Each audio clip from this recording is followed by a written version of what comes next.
Welcome, Internet, to the Play Some Video Games podcast. It's your boy, Dad Ninja Dev, joined as always by Donnie E. the Hype Reese, and Delvin, who is sick, but he's here. Cox. How are we doing, gentlemen? No, we cannot hear you, Delvin. You still sounds terrible. It's not even that it sounds terrible. You just are incredibly low. All the way muted. All the way down. That is weird. Down with the sickness. He is down with the sickness. Absolutely. Down with the wicked clown. I don't even. Yeah, I know. Another part Some of the white lyrics? shit. You don't know what. Yeah, Got nothing. Nah, I Shout out don't to get down Kev. with the insane clown posse. That's no, not at all. Not even a little bit. Well, while Delvin fiddles with his. Did you watch that audio video I sent you of issues. them on the campaign? No, You should have, because it was amazing. I did not. What are they doing? What are they doing?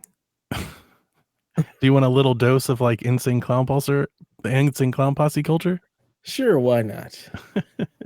So every year in Ohio, the Insane Clown Posse put on an event called The Gathering, where like all their fans come and like camp out for like 3 days, and they have like a festival, like a music festival.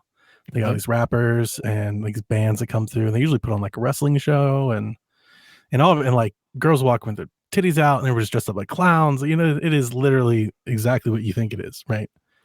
They're sleeping in tents and shit. It's always like a great people watching experience, because it's just a wild group of people. You know, it's like it is the folks that are on the fringes of society, which are a lot like the people I grew up around. So there's like a homey feel, there's like a cozy feeling when I'm around these folks, and I see these folks who like. So I'm always watching it. I always watch like clips and stuff when it happens. Well, the Daily Show, right, that we both know and love, they sent one of their correspondents there to ask Juggalos what they thought about the election. Oh boy! And the responses don't disappoint. And they got an interview with Violent J about what he thinks of the election. His responses don't disappoint. It's just very funny, man. It's just, or at least I don't know. Maybe it's me because I grew up liking them. I don't know. Maybe other people watching, like, I don't think it's funny at all. I don't know. But for me, I was like, this is one of the funniest things I've seen this year. It was hilarious. I couldn't tell you a thing about the Insane Clown Posse. I don't even know what the hell the term Juggalo really even means. It's just their fans, their followers. Anything I've ever paid attention to. Clowns. That's all you know. We'd respond to you, Delvin, but we can't hear you. We can't hear you. Yeah. We know you said something. I'm going to say it once again. You need the analog Blue Yeti microphone. That ain't gonna work. I'm leaving. So Are you plugged into a board, or are you just directly into the machine? Like, what's happening here? Just directly into the thing. yeah, Is the we'll cable keep- plugged all the way in? We're going to keep doing the show. We're not doing this. We're not doing this on the pod. Finish up. I'm leaving. Bye. Fix it. Try to do it again. Oh boy, technical difficulty. That's our lives, isn't it? That's That's his new nickname. technical difficulties, Cox. That's his new name for sure. Jesus Christ. Like Technical Def Jam is his new like rapper name. Goldcoin is dead. He is now Technical Def Jam. That's his new rapper name. Yeah. Fun. So yeah, got the Insane Clown Posse giving us their insight. I'm just gonna go ahead and go. I've been doing nothing. I've just been playing Tomb Raider. After watching the show, it just made me want to play the game. So I've just been. That's good. I mean, like you must really like that show if you've dropped everything you're doing to play the game you've already played. Really like that you game. never replay games ever. It's boastingly tell people that constantly. I don't. I really don't. It's one of Now the you few can't games say that that I've anymore. actually replayed. Well, that's a Now game. you do. So when that game came out on PS3, I 100%ed it, and then it got that remaster for PS4. I rebought it and played through it again. So this is my third time playing this game. It's like one Wow, of that is 5 games that I've played more than once. that's wild. Yeah, I just really, really enjoy the Tomb Raider series. Like, Oh yeah, well the remakes, the my- reboots, yeah, were the really the great. reboots. Yeah. I never played the. They really knocked it out of the park. Thing. And then So- Square was like, no, it's not good enough. And they sold them. And then like they couldn't make another game. And like, who knows? They're apparently making one right now with Amazon. We'll see. Yeah, I really hope they do because I really enjoy the characters. How much faith do you have in it? About as much faith as I have in anything at this point. So not much. Yeah, like I don't know how many people are still there, Crystal. A lot of folks went to the what do they even fucking call themselves anymore? Hell if I know. The Initiative. Right? Didn't they raid Crystal Dynamics and got like their senior folks?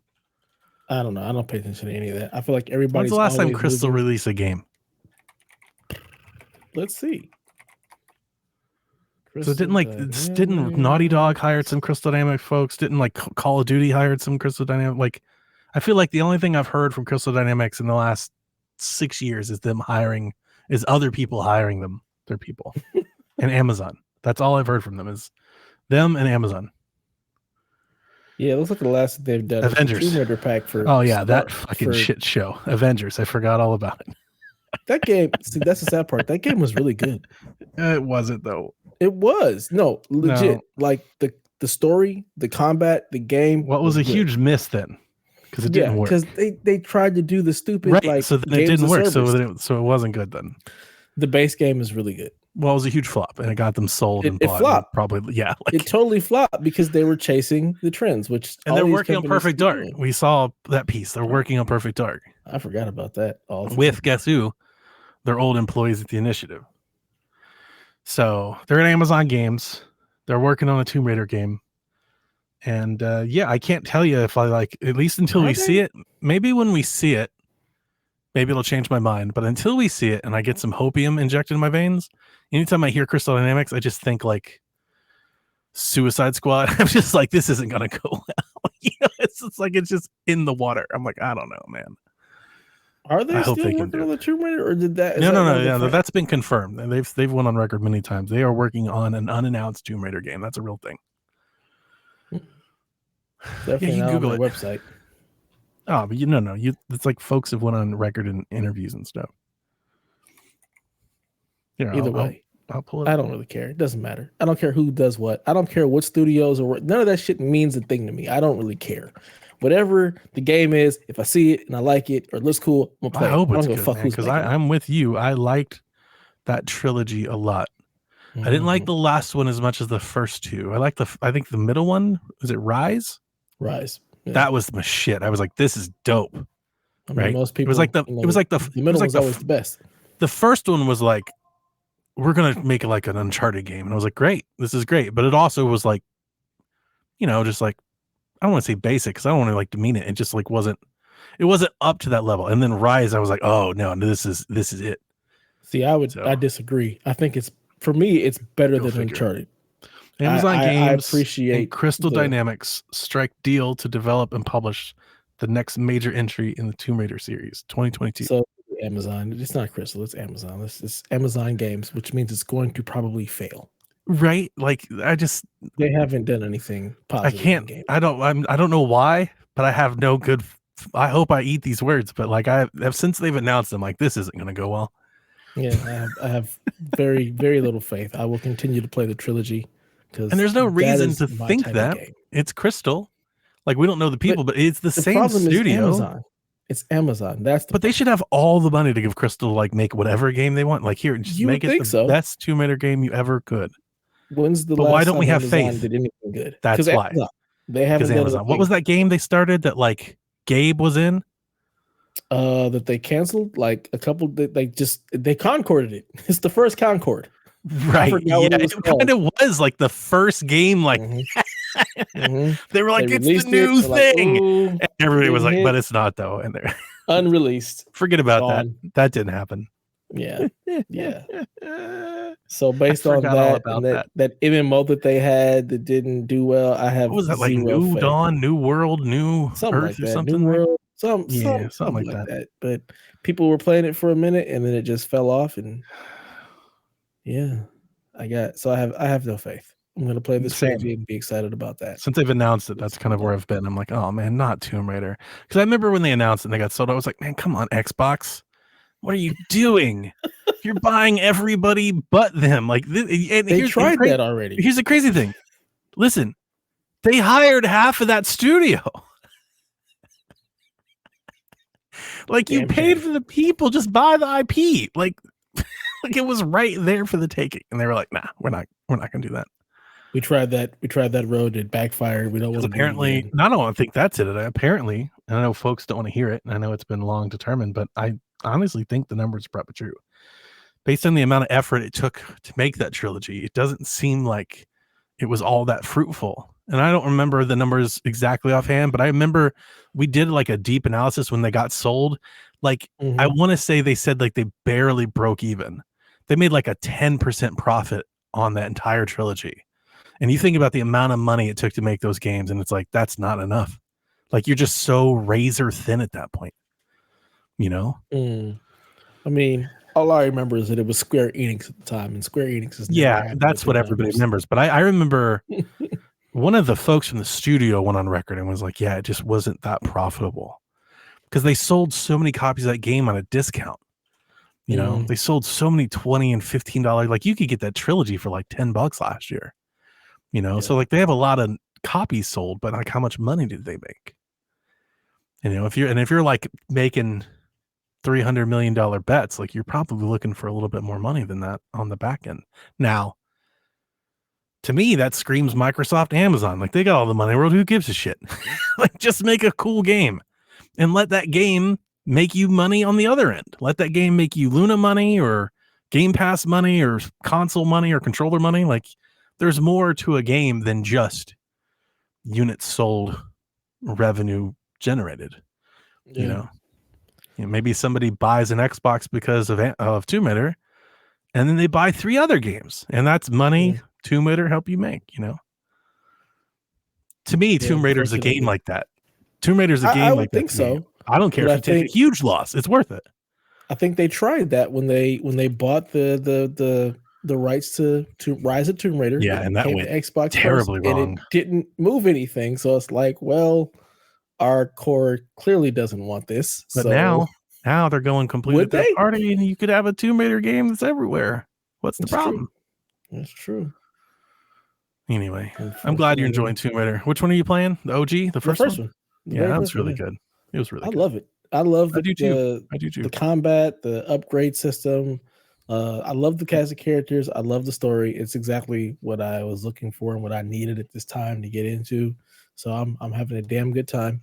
I'll probably start part 2 as well once I'm done with part 1, because I really don't have anything else that I'm playing at the moment, and there's nothing else coming out that I'm even really remotely interested in. So nice. Yeah. But other than that, I ain't doing shit. Did he actually log back in, or is he just gone to the ether? He hasn't tried to come back yet. I don't know if he's coming back. Right. He's probably like, fuck these guys. Calling me out with my shitty microphone. And there's sound that works regularly. You're on 40,000 podcasts, Delvin. There's no reason for this. BMOX approved of my webcam.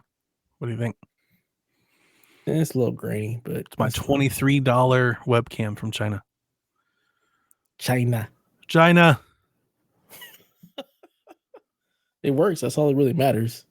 Did you watch your Lakers last night? No, I did not. I caught the end of it. Me and Jack watched every minute of that game. Had a tough day yesterday. We were having a ball.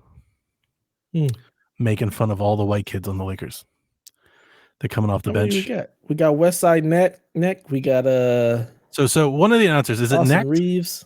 Neck. Yeah. So one of the announcers called him Connect. Right. That's the joke. So Westside Connection. Well, he meant it for real. Right. That's where he got the nickname. So he was given the nickname Westside Connect. That's right, John 32. In the preseason. As we do. Nice. It's the Raptors. Is that anything to be proud of? Yes. But yeah, he got that nickname Westside Connect because Westside Connection, Dub C, all that good stuff. So I watched them a bit, but I don't think I've ever sat down and like studied them like play by play and watched them. All right, so Austin Reeves looks like he's trying out for winning time. He looks like he walked right off the 1981 Celtics. He's out there pasty as hell, Like, like, where is this man? Somebody come He's get from- Paxson. Like, I what? think he's from Indiana. Sure. Anyway, apparently he had a great game last night. The announcers are going off and on about like, and he's having an incredible game. The play-by-play, like the moment that I'm watching, I'm like, I don't think this is an incredible game. Because let me tell you why. This man plays on a team that has Anthony Davis and LeBron James, and this man did not take a shot. Every time his hands touched the ball, he's either getting a shot up or blindly throwing his body at the rim. Like, he looks so awkward. He just like flail. It reminds me of Andy. He's like the white Andy Varejao. He's just like throwing the hand and stuff, and the ball goes up. You're like, what the fuck is he doing? It does seem effective, I guess. He had like, at one point, he had like 16 points or whatever. But I was like, God, I don't think I've ever actually sat down and watched Austin Reeves. Because like in the Olympics, he just like shooting, you know, which is what Connect is like. He just comes off and just starts jacking threes. Yeah. And then there was some other guy, I forget. And then I watched Bronny, and the crowd was super. And every time Bronny touched the ball, like the whole arena was like, like they were through the roof excited. So it was a fun game. LeBron did not play well, I think, at all, really. Davis played great. Oh, D'Lo, he's got to go, man. How is he still on the team? How is he still there? Because until Austin Reeves comes into the point where he can be the point guard, dude, D'Lo is Austin Reeves is no guard. He's no point guard. That's not happening. He just isn't. He didn't get that game. But D'Lo is bad. like he's just bad. I was like, how is he out here? He had like 3 air balls. sounds about right. Sounds about right. That's my Buckeye. I feel bad, but man, he's that dude. Yeah. Fun opening night. I'm happy to have basketball back. And my Cavs have only won caught the end of it. So 136 to 106. Where's the defense? Or is this just a bunch of threes being jacked up? No, we weren't hitting threes. Mobley was like, that's been something with him like all summer, like the preseason. He's more aggressive. Like when he gets the ball, like he looks determined to do something with it instead of like trying to figure it out. I like that. You know, he's putting his head down. He's like, wait a minute, I forgot that I'm 7 foot and faster than everybody that's guarding me. You know, it's like, yeah, we've been trying to tell you that for 2 years, dude. Quit trying to be all cute and shit. Fucking put your head down and go jam on some folks. It's easier to make threes when you already got 12 points. Like, get going, you know? Quit being a jump shooter. You're not a jump shooter. We don't want you to be a jump shooter. We want you to be power forward. He led the Cavs, 25. He had 25, 8, and 3. Nice. Good for him. Garland continues to suck. He had 7 points and 6 assists. I really like Garland. I like his game, but he's Me too. really going through it. You know, he needs to play his way out of it. Donovan's doing Donovan shit. He's like mini LeBron. LeBron gets you 28, 7, and 6. Donovan gets you like 24, 4, and 2. You know, he's like LeBron light. Gets it done. He's very good. Workhorse. Get it done. Let's go. Yeah. Well, this is just, game 1. We'll see how things continue to go. The Celtics looked ridiculous, and I hate them. And not that he's used this Garland left. I mean, he put in 24 minutes. That's starter minutes. He's got more minutes than most people on the roster, so he must have played most of it, unless he left in like the 4th. And when you're up by that many, you might as well. And when you're playing that badly, is that? Yeah, he is bad. He was 3 of 12. Oof. Yeah, I haven't seen. 6 from beyond the arc. Oof. He did have 6 assists. 6 assists, no turnovers. I can't hate it. Yeah, that's not bad at all. He should focus more on assists, less on scoring. Yeah, I agree. Get the ball down low. Let's work it in and out. Get the assist. Get everybody else going and be the man. Yeah. And then but when you get everybody else going, then it'll come easy to you. Exactly. Get you everybody get a couple else layups. Everybody clear the lane. Yeah, it'll come easy. 1000%. Ugh, D'Lo was 4 for 12 last night. Go away. He's bad, man. I'm telling you, he's bad. Ugh. And Jack was Yeah, like, five- I was like, how is he 5 still assists. there? Jack was like, how long has he been? He's only been there a year. I was like, he's been there for like 3 years. This is like, Yeah. like what are you talking about? This is D'Lo's been there for a the minute. second go around. Yeah, and this is go. like his third year in the second go around. I was like, he's played for the Lakers like for like 7 years. Look, let's trade him to the Chicago Bulls and bring back Lonzo Ball. Or where is Caruso? Let's get the other white boy over here. Is he in Chicago? No, Chicago traded him to. He traded him. Yeah, he went somewhere else. I OKC? don't remember where he went. Maybe. I think Yeah, so. yeah. OKC. That was the whole Giddy thing. Yeah, they So said yeah, let's trade him. Let's trade him to OKC. Let's bring back the Caruso. All right, we get the Caruso. We got AR, and we get the West Side Connect. We got the 3 white boy trilogy. Let's go. Let's get it, man. championship. Mhm. The Lakers looking a lot like the Celtics all of a sudden. What's going on out here? The LA Jazz. Here they come. Oh boy, look at them. They're getting their stretches in. Stretch those hammies. It was noticeable. We were having a lot of fun at Dalton Connect's experience. And you know what? That's Dude was awesome. playing. So he had the Yeah. lap. Dude was getting it. He's a Hell of a lot. hooper. I wouldn't play him. I would give him every one of D'Lo's. It's like, okay, dude, you sit the fuck down. You're terrible. And the crazy thing about D'Lo, dude was an absolute stud at Ohio State, baller, Mhm. like crazy good scorer. I don't know what happened, but it looks like he can't play basketball. Like, what's going on, Yeah. man? If He's you can't so shoot, what's the point? streaky. That's like your whole Yeah. point. It's so streaky. He was really nice with the Nets too, and then That's true. He was like an all-star for a moment, he right? was an all-star. That was his first Yeah. all-star Yeah. game with the Nets. Good So player. I'm thinking, all right, cool. And then he played well in Minnesota. He played well with Golden State. And now he gets to us the second go around. He's just complete hit or miss.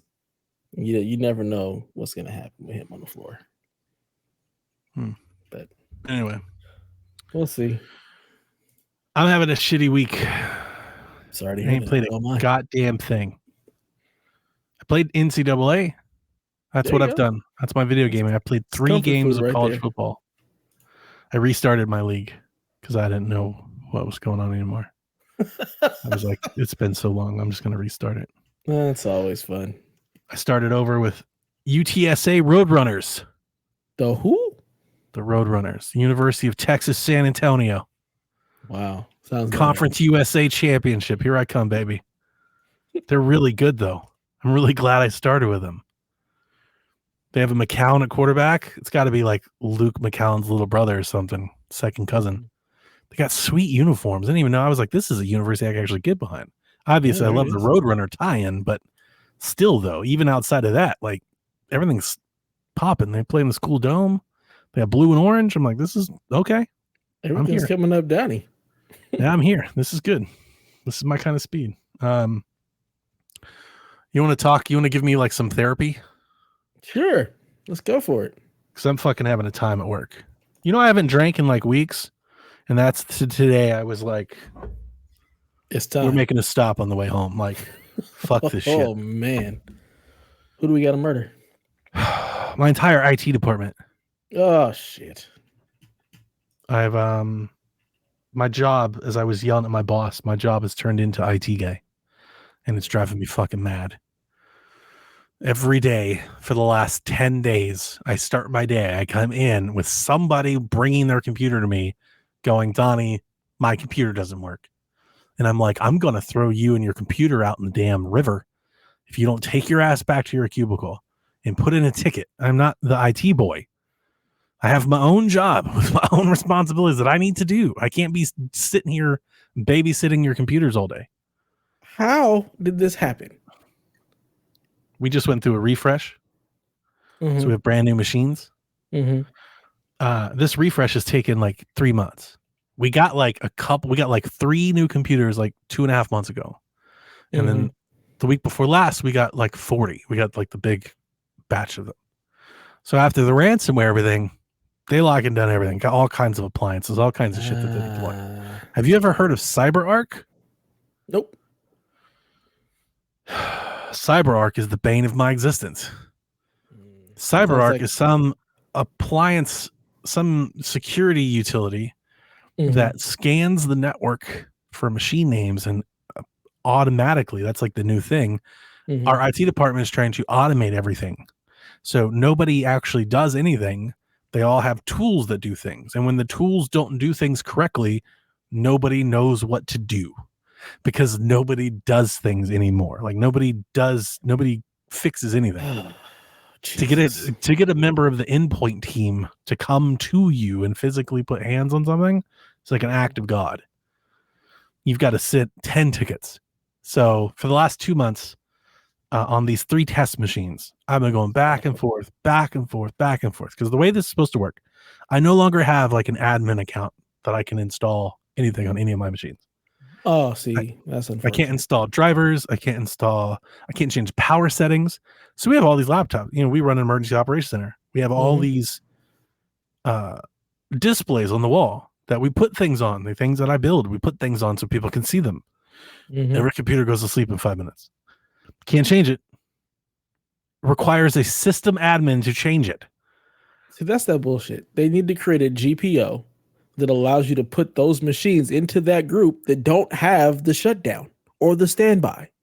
So CyberArk is supposed to give me admin privileges to my machines. But for it to work, I have to plug all my machines in and wait like a week because it only does 1 scan a week. For it to scan the network, and it's supposed to find my computers by computer name and put them in my queue. So for the last 2 months, I got all these computers plugged in, and they're never getting added to my queue. So I got to put in a ticket, and I got to engage IT. And when I engage IT, I got to eventually get to the guy who then I have to submit names to for him to manually add them to my queue. And then I got to wait for that to take place. And then when I actually do, after they manually give them to me, then when I try to RDP into them as the admin, doesn't work. Remote's not enabled, admin isn't enabled, or it just doesn't work at all. Or, as more often the case, they're not assigned to our department organization unit in their, I don't know, policy group, whatever it's it probably is. An AD scheme with the GPO, the group policy organization. Yeah. They have to go and get with that team. And if you're sounding like this is taking a long time, it takes forever. What my job has turned into is sitting on phone calls and Teams messages, trying to shepherd this process along instead of actually working. And I'm like, guys, how many people are on the actual IT team? Like how many desktop support? We used to have hundreds. I can't say now. It doesn't seem like as many. But here's the issue. Like I'm starting to become an asshole about it because I've been doing this for months. And I'm like, guys, you're the IT department. I'm not supposed to come out here and do this. Yeah. I work in emergency management. You fix the computer. I use the computer. Like I'm not your employee. My job isn't to sit here and fix your problem. I need you to send somebody to come fix your problem. Jesus. I'm trying to make this like a long story, like short, because I know nobody cares, but it makes me feel better. I care because this is therapy for me as well, because I'm the guy who would be sending the people to help you with your problem. Yeah, his name is Yusuf, and he's a cool guy. So I got these 3 test machines. Takes 2 months to get them working. We finally get them working. We report all those findings back to the team that does the deployments of the machines before we got our next 40 machines. Makes sense? Here are all the problems we had. Fix it before you give us the new ones. Right. And I talked to their leader, and I was like, hey, you got to make sure that admin's enabled, remote's enabled. You got to make sure they're added to the OU. Because if they're not added to the OU, then I can't do anything. Like, I'll get with the team. We'll do it. I get 40 computers. My team individually meet with IT to walk through and set up everything to make sure it works. It works. We're like, great, this worked well. 2 days into having the new computers, in 48 hours, all of our devices were deleted from Azure Device Management. So none of my employees could log into Outlook or Word or save anything to OneDrive because it was like, you're not a county employee, you can't authenticate. You don't exist. Yeah. So again, ticket, get on the phone, tell them, send them screenshots. I'm like, why am I doing all the legwork? This is like, I don't know, maybe it's just selfish. I'm like, this is your job. Why do I have to give you everything that you need? Come get it. Like, I need to work too. Yeah. I can't understand their process because we get a ticket, we call the end user, what's going on? Okay. Let me remote in, see if I can fix it. I can't. Okay. No, there's none of that. Up. There's none of that. What? They're like, send us a screenshot. You send us a screenshot of what you're seeing. So after a day of tracking it down, whomever in that entity, the machine, is like, oh, we discovered that your devices, and here, granted, I got 45 new devices. I only submitted 5 because those are the 5 that my 5 employees are using. Mm-hmm. They're like, oh, those were deleted from Azure.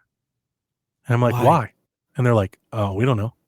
They're like, so, and I kid you not, help desk goes, so send us the machine names and we'll just add them back. And I'm like, shouldn't you know the machine names because you deployed them? So here's my problem. Because I was like, guys, these are just the 5 people that reported because they use it. I was like, now I'm starting to suspect that all 45 machines need to be added. They're like, well, just send us the 5 and we'll re-add them. So I send them the 5. They re-added them. Dev, that was Thursday. Mm-hmm. I send my team a message. Hey, this should work now. Please reboot and let me know. They all reboot and they're like, we're good to go, Donnie. And like, that was Thursday. And Thursday, I was at my wit's end. I was like, I can't keep doing this. Because like I'm running behind on college football and like my work. Monday, before I even literally, I'm in my backpack trying to sit down at my desk. 2 people at my desk. Doesn't work. It's doing it again. They got deleted from Azure again in 2 days, like over the weekend. Oh, so I reach out to the same people, the same like 6 people I'm working with. And I'm like, guys, I don't know what to do. I got to go to your boss. I was like, I'm trying to tell you, because this whole time I'm like, guys, something's wrong. Yeah. You don't have our org configured properly across your appliances. I don't know which one. I don't know which group. Not my job to know. But I'm telling you, as the end user here, this shit doesn't work. It doesn't work. It's not working. This can't continue like this because I'm going to quit. Like, because I'm going to lose it. I'm going to go postal on everybody here. So I wrote their boss an email and I was like, hey, I need you to pull together your best folks, the Avengers. And I need you to sit the fuck down and do a review of how you think we're supposed to be set up and test it.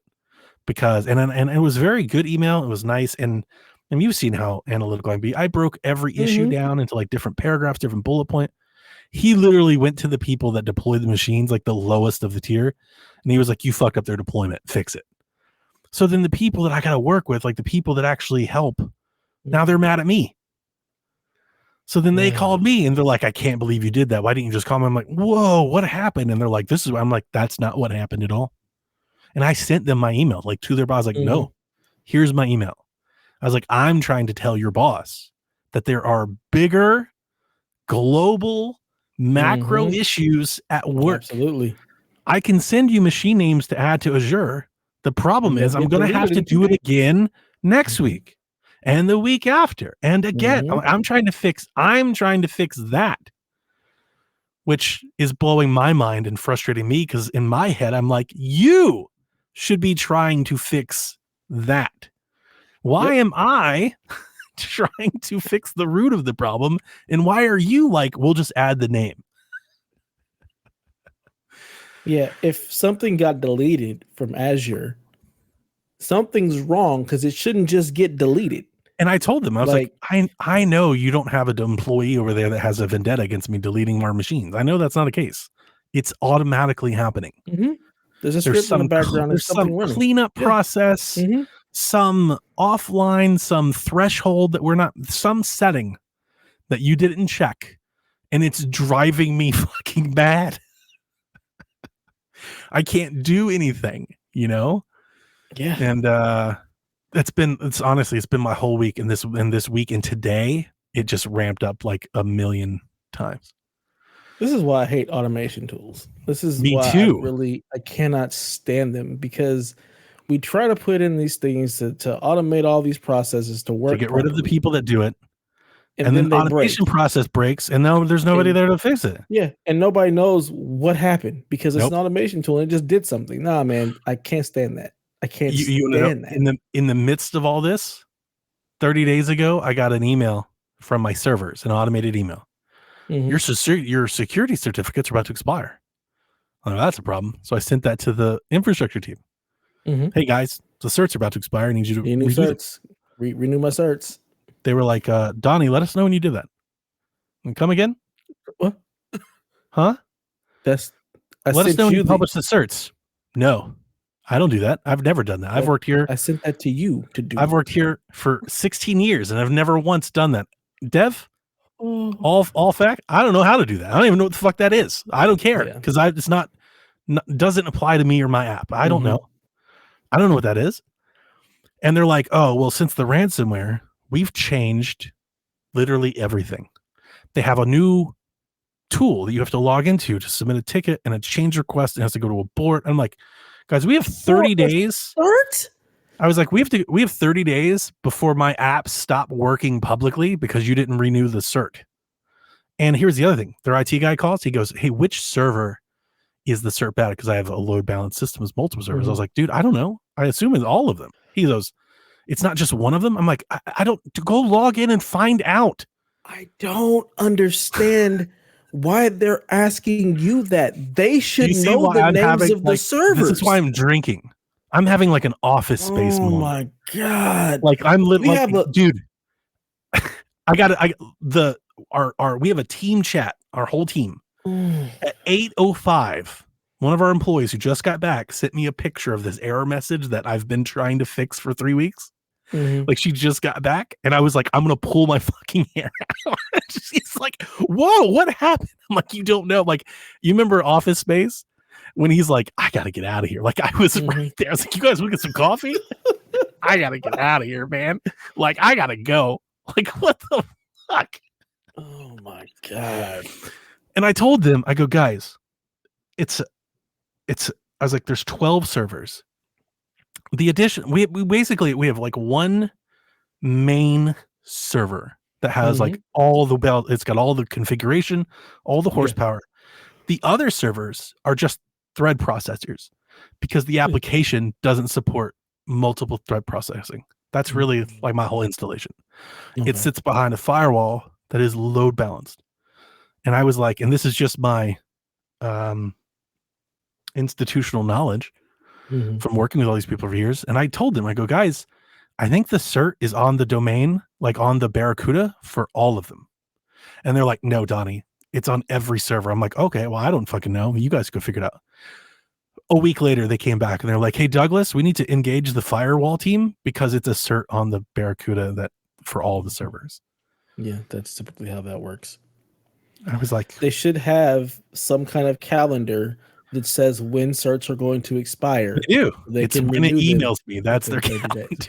See, that's ridiculous. So our server team, they have just a list of all of our servers. They all have certs. They have dates when they expire. We get a notification that the cert is about to expire, and we redo the cert. It's that simple. It's not a hard process. We catch it before it's an issue. The certs are renewed and no longer a problem. So I don't understand how they're asking. I don't understand.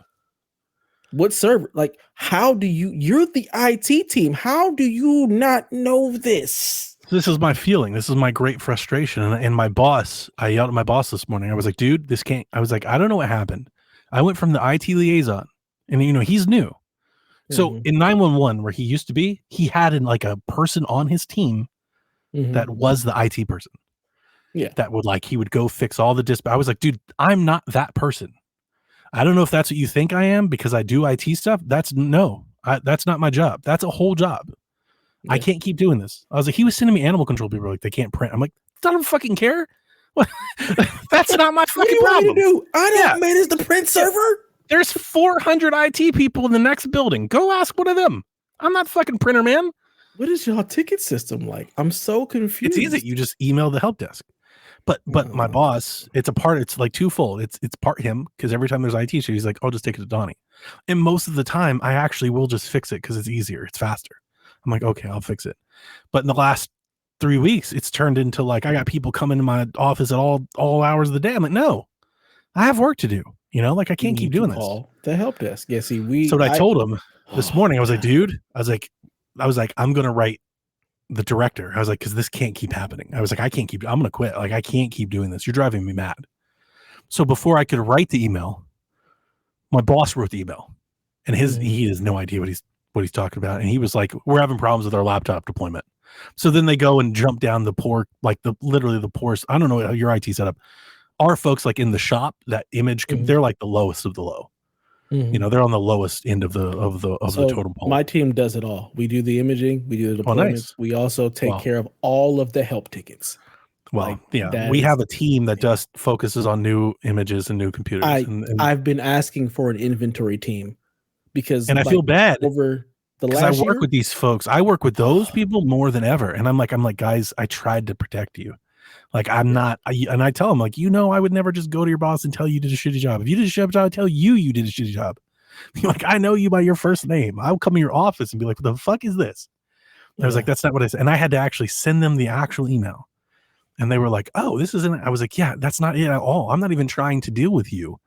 I need network infrastructure. I need network policy. I need security. I need whoever's deploying Tanium and CyberArk and Palo Alto. I need to talk to these fucks. Yeah. Because they're fucking my whole life up.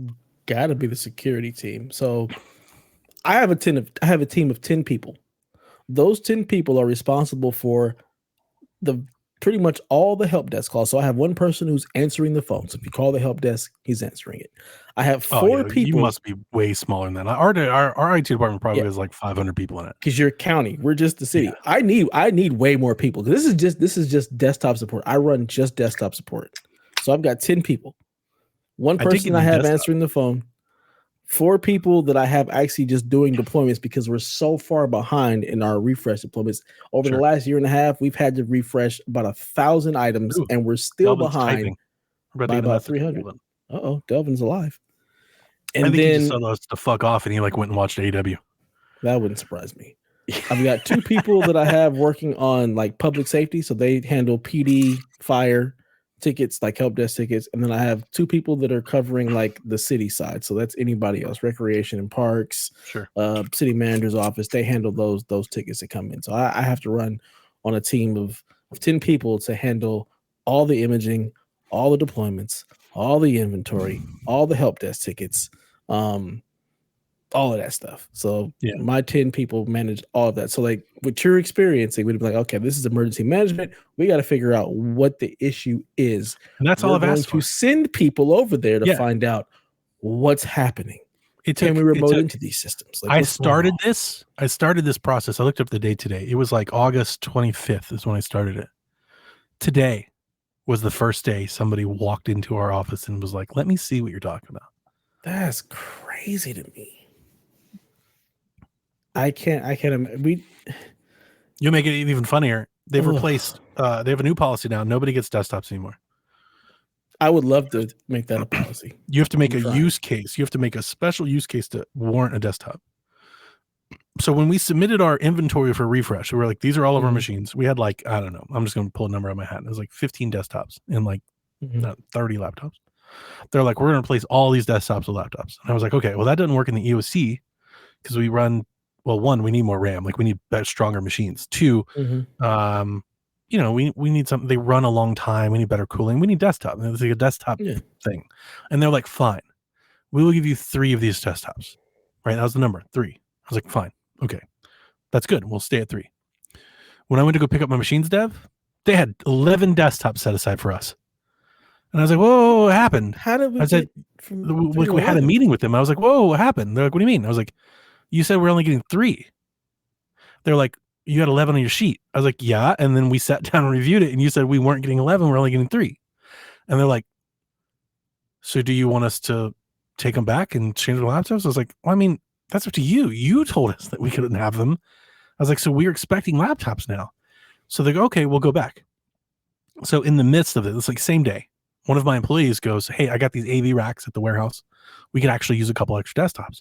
So I run back over real quick. I'm like, actually, if you don't mind, can we have 3 more? Like you already have them. There's 11. Instead of exchanging 8 of them for laptops, just exchange 5 and we'll take the rest. And they're like, yeah, it's no problem. you'll be good Friday. Okay.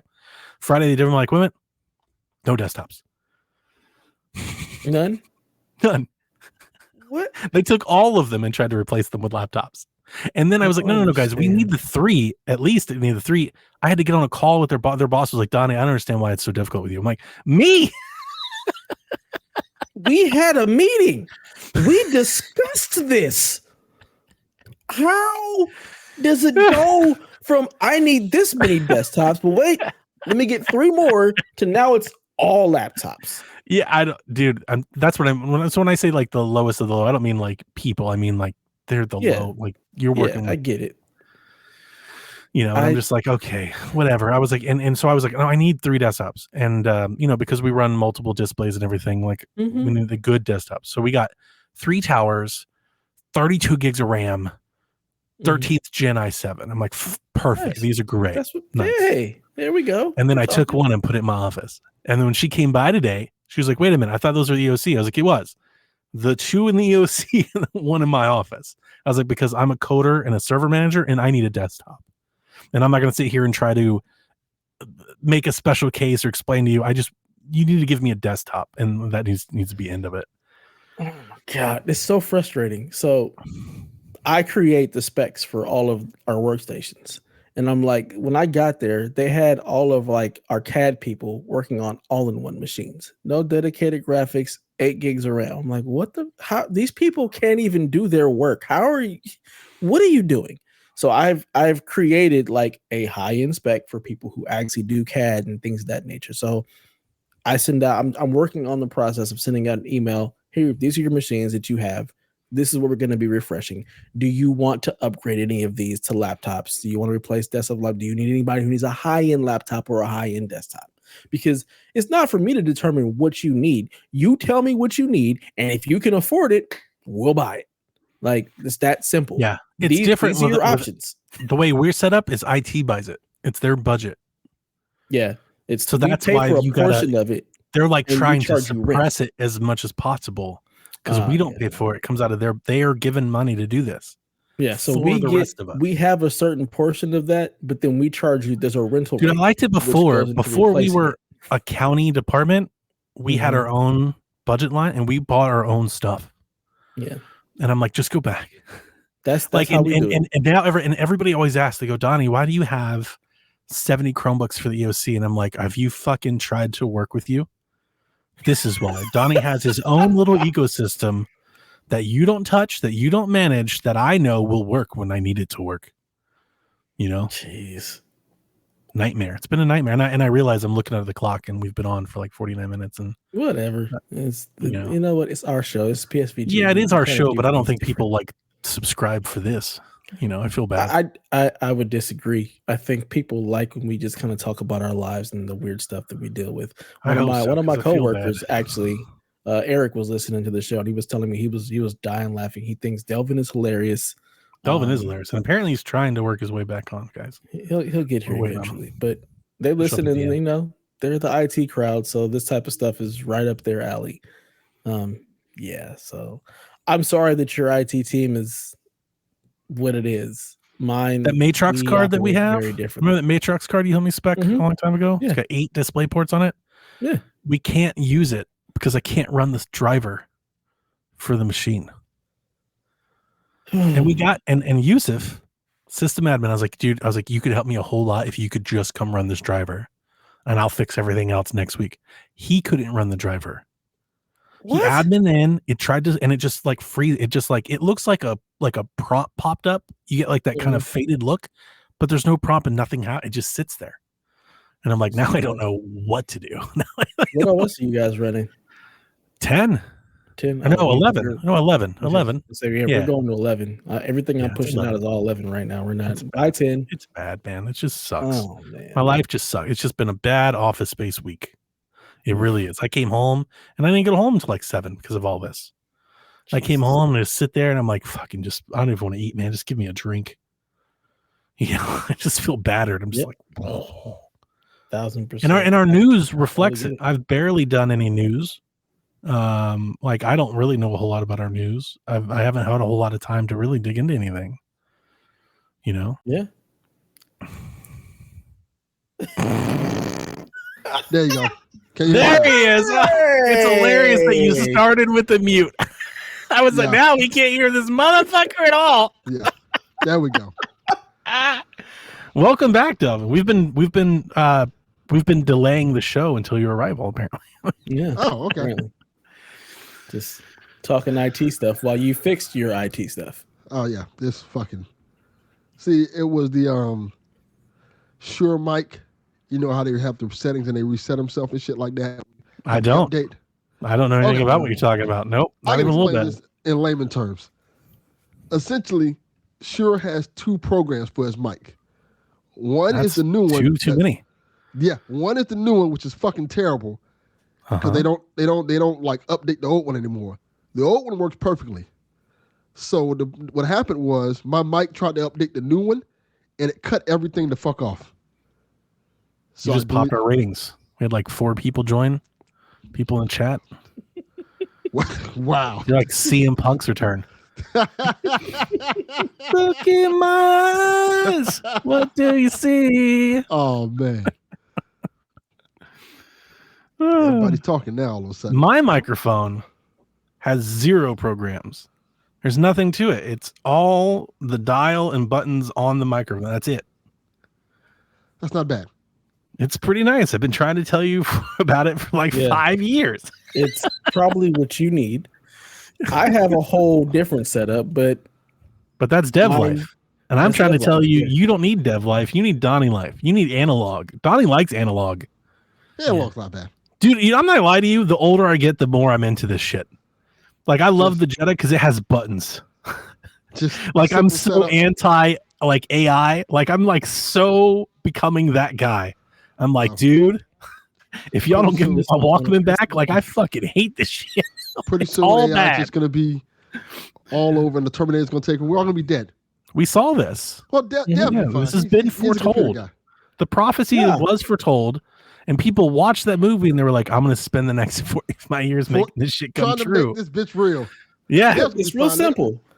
iRobot becomes the Terminator. We're already working towards iRobot, and they're going to turn the Terminators, and then it's the Matrix. That's how it works.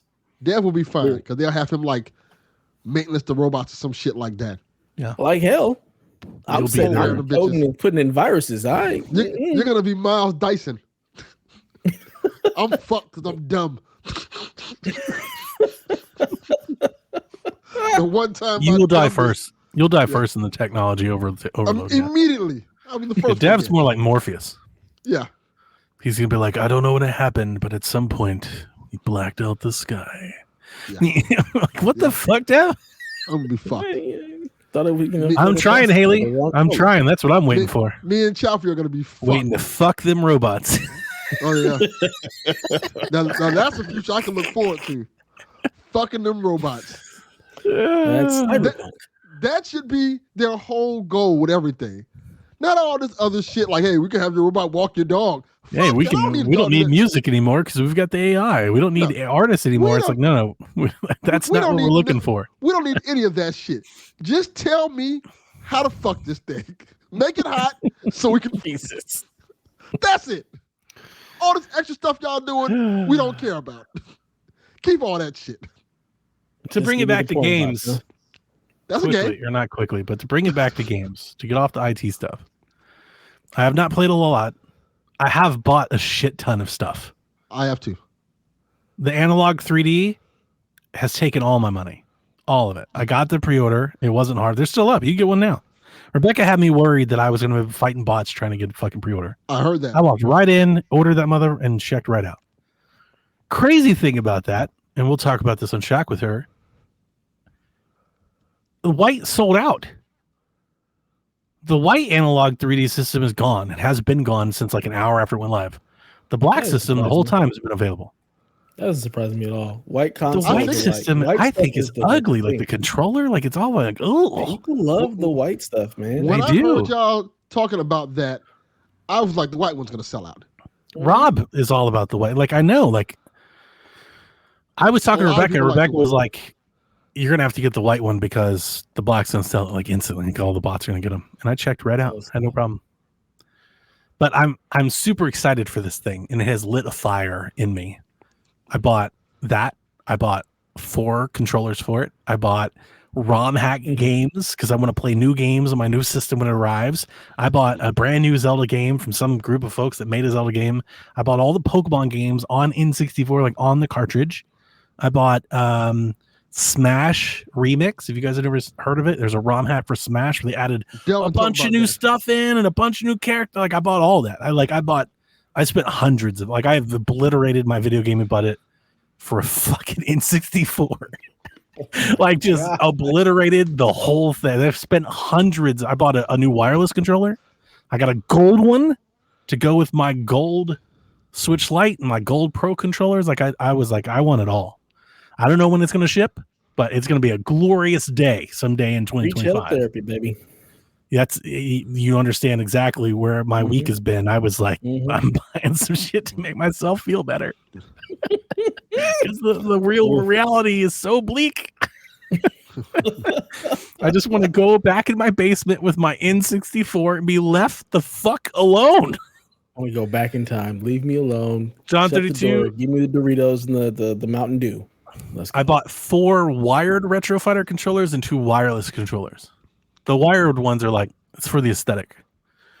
Like I want it to look good. It's the black system. I got the gray, like the OG N64 gray, control. Yeah, I was like, yeah, this is gonna be nice. So I'm jazzed, you can mod this shit. So that's kind of cool. The Analog 3D's up. Those controllers went up, but the black one hasn't. Like the controllers, you have to buy on Amazon. You can't buy them both together. You have to go to a different site to buy the controller. Because it's not analog controller, it's an 8-bit DOE controller. So you gotta, I presume, because it's Bluetooth, that any Bluetooth N64 controller, like if you have the original, if you have the N64 like Switch online controller and Nintendo's, I think that'll work too. And then they have the original ports, so any wired controller will work. So I think they'll all work. I think it'll be fine. That's cool. I'm very excited. I'm actually very. I've not that I don't think we've ever talked about on this show, but like honestly, for years I kind of was like wanting. There was a time where we really thought Nintendo would like make a 64 mini, and I was like through the roof. I was like, oh my god, that's all I've ever wanted. And then there was a Warrior console that like came out like 5 or 6 years, and I really wanted one of those, and the reviews for shit. And then I can't remember who. Somebody came out a few years ago and announced a 64 console and then canceled it. Like they never actually made it out. But like I followed this for a long time because I've just wanted like somebody give me an upscaled HDMI like good N64. You know, the N64 to me is like what I think a lot of people think of like the Game Boy and the Super Nintendo to them, or for you guys like what the NES was for you was probably the 64 for me. Okay, that makes sense. You know, so I want to say it was Phil. I wonder who was making that 64 console. That I get what you're saying about that, but out of all those consoles I wish they would make, I'm waiting for like the Dreamcast and the Saturn. A Dreamcast would be hot. I wouldn't buy I don't think I would buy an analog Dreamcast because I don't have physical Dreamcast stuff. Yeah, like a Dreamcast Mini. If Sega made a Dreamcast Mini, I think I would hop in. Yeah. Stop remaking the goddamn Sega Genesis. Give us the rest of the stuff. The emulation is good. Like the Dreamcast emulation is actually incredible. So like that could work if they use the emulator.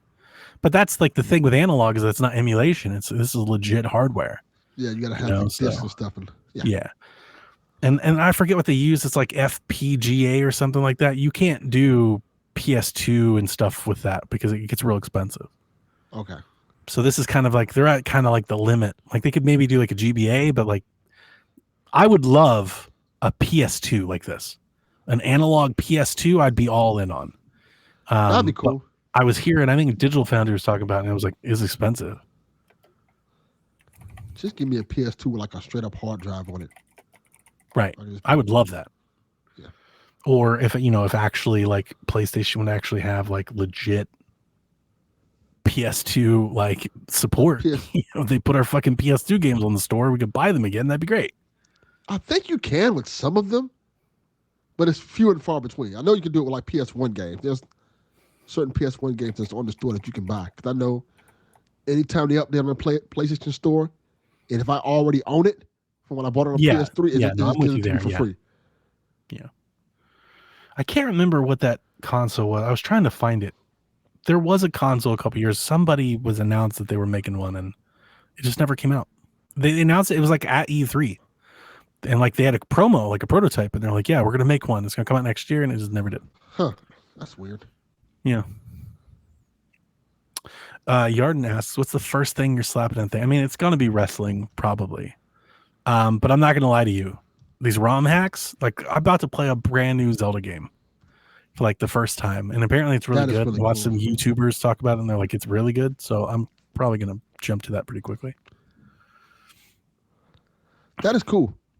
I'm glad you're excited for that. I like I said, I want something like that, mainly for like PS2 that era, Yeah, because there's a lot of like Japanese games I want to play, and I have a Japanese PS2, but it's hassle getting that shit started up and stuff like that. And you'll be able to dump ROMs on this thing too. So like if you don't have physicals like I do, you can just like download ROMs and throw them on there too. see, that's what I'm talking about. That's what I mean. Guess what I bought? I bought a ROM translated version of Animal Crossing for N64. That is really cool.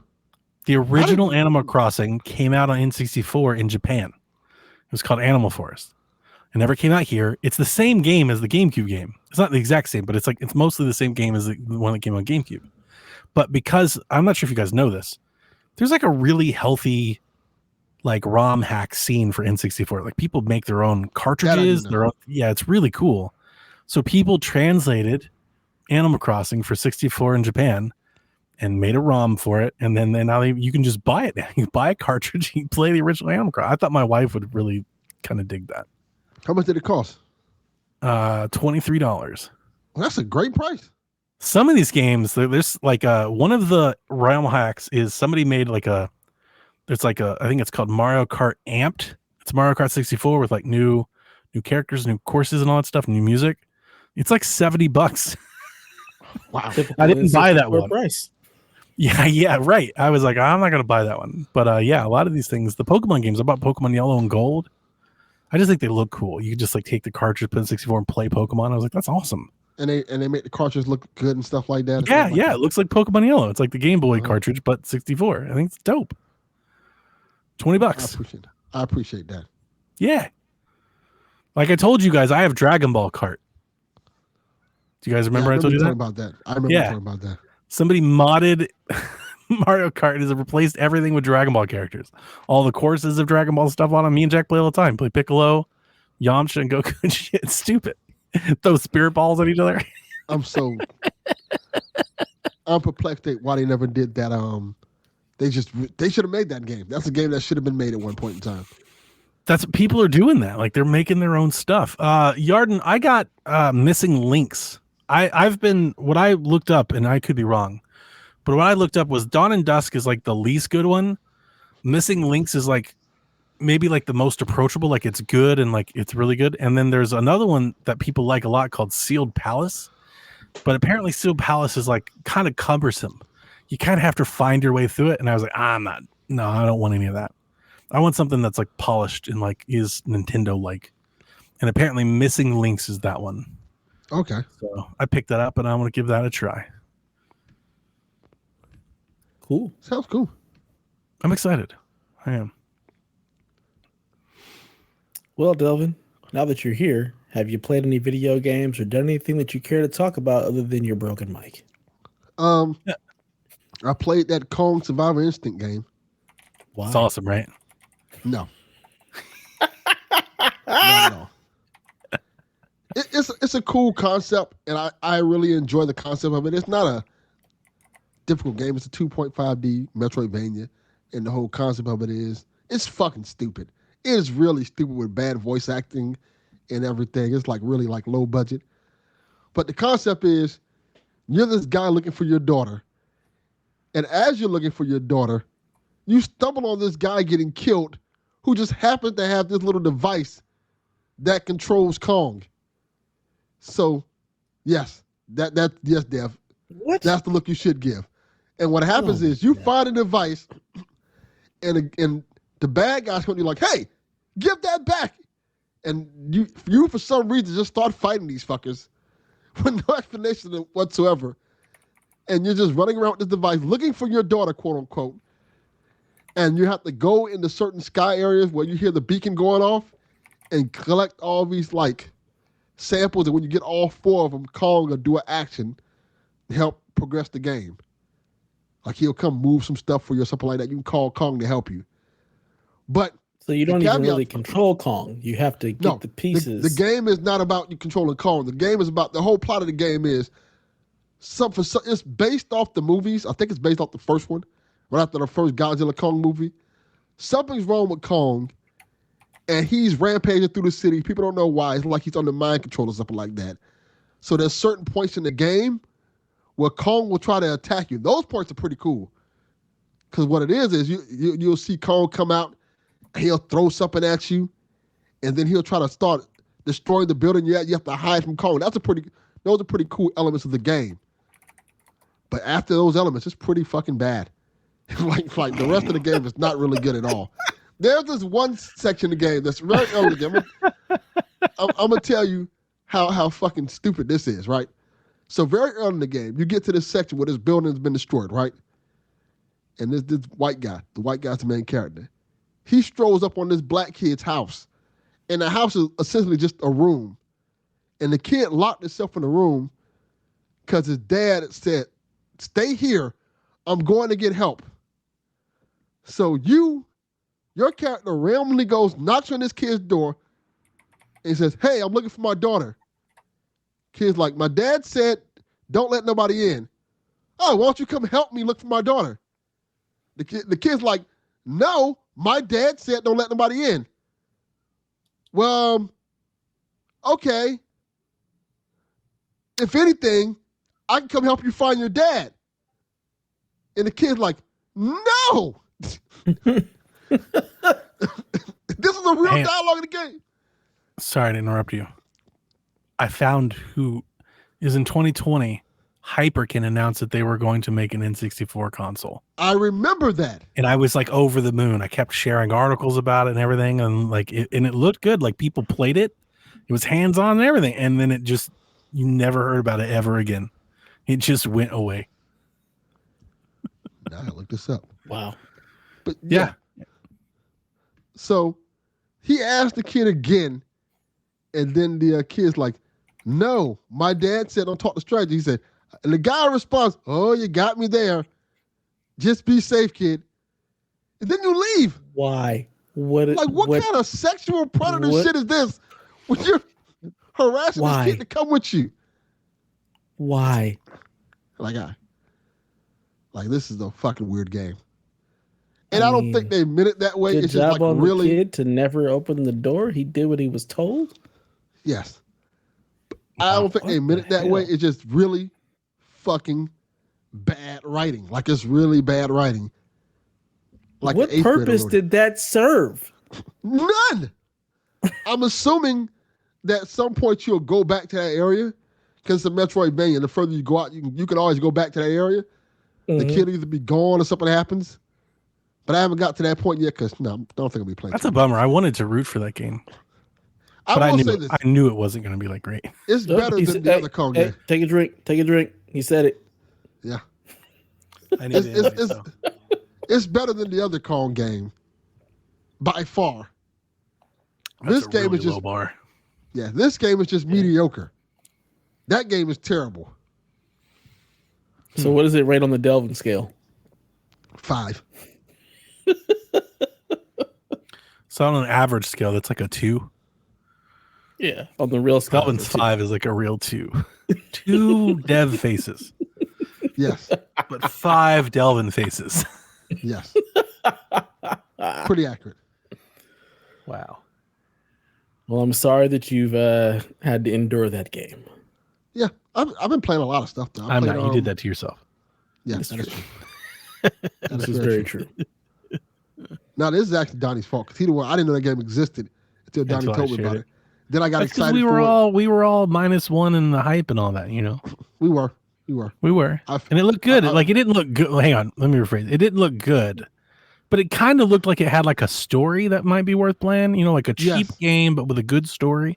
And I'm here for that. Me too. You know. Yeah, I could do that every now and again. There's nothing wrong with that. But yeah, I wouldn't go out of your way trying to pre-order anything. You Yeah. need to catch that shit when It's it's on not sale expensive. for like 50 cents. You need to get that in a Fanatical bundle. Yeah, That's what you need. that's a good deal. If you get it in a Yeah. fanatical bundle for like $10, $5, Sure. it's good buy. $20, Nice. which that's what it costs. It's not worth. It's 6 hours long though, but no. It's not too bad. I played the Undisputed. I played a bunch of stuff too. I played the Undisputed boxing game. I'm glad you did because How is that? It's good. If you like the old Fight Night formula, I do.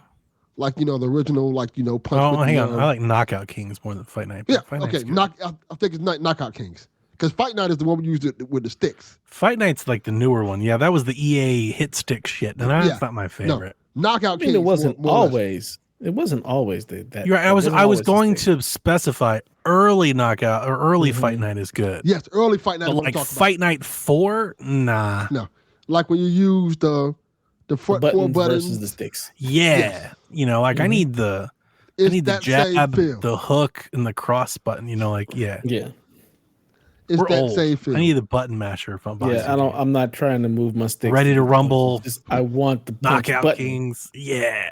Yeah. Man, It's Knockout really Kings with it. I used to beat the shit out of them. Yeah. Like, it was so good. It's good. My only complaint is, and this is a more on me. It has modern fighters in it. I'm like, I don't like none of these motherfuckers. Who are these people? Yeah, I don't know you these who modern people are. fighters. Give me the old people. They're like, hey, you got to A pay the bunch of DLC Russians. if you want the people that you like. Like, oh shit. Let's No, go I need back. Let's give me Gutley. Roy Jones Jr. De La Hoya, Yeah. Jones, Yeah, Tyson, Vargas. Yeah. Ali. Yeah, they're like, you got to get the DLC for that. Let me That's get Rocky old school Marciano shit. in here. Rocky Marciano, yeah. That was the cool thing about Knockout Kings. You're like, I'm a Mike Tyson versus Rocky Marciano. Like, Yes, that shit was Smokey Joe, wild. use the button. Vander Holyfield versus Muhammad Ali. Yep. God damn, that game was good. They should remaster that game. Well, this is the closest thing you're going to get to it. Well, I'm still not buying it because it's not the same. Yeah. I've seen clips of it, and I was never all that. I wasn't interested. Yeah, I was like, oh, a boxing game. Let me tell my friends who play those because I haven't played a boxing game. This since reminds me Knockout Kings. of there was a boxing game on Switch. It was like this cheaper mobile game, and this looks like they took that game and put more money into it, and it's like this game. You remember that mobile game that was going around a couple years ago? It was a boxing game. I'm trying to think which one you're talking about. This game has a pretty good looks pretty good. Yeah, so did this mobile. So this mobile game was kind of all the rage because it did look good. It wasn't good, but it looked good. Real boxing. Google that.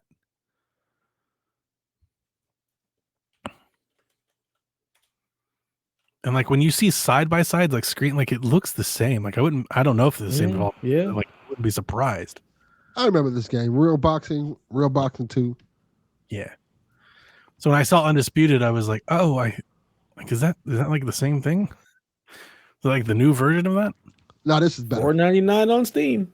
Well, I'm sure it's better. Like I would hope it's better. Like, Yeah, but I like you almost see like the evolution, like where they start because there's like I don't know. I think there's like 3 real boxings.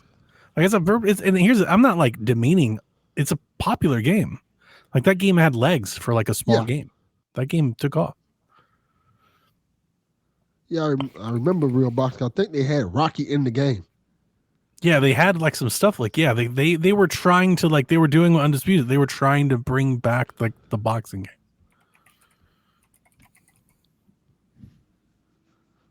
Yeah. Undisputed 71 on Metacritic. This is being made by Steel City Interactive. Who do they do? I think this is the only thing they do. Yeah, I don't know if these are the same. I mean, it doesn't look like they're the same, but similar thing. Sweet. Glad you're somewhat enjoying it, Delvin. Yeah. I'm playing some other stuff too, but I got to get some more time into it. I'm playing a lot of stuff. How you liking the Life is Good. Strange? I'm glad somebody is.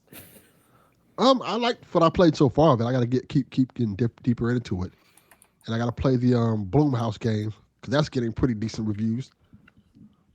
Really? Yeah. Wow. I think it's like want to say what is I can't remember the name of it now. But if you have Real Boxing had Creed. Okay, there you go. They did the whole Creed Rocky thing. There you go.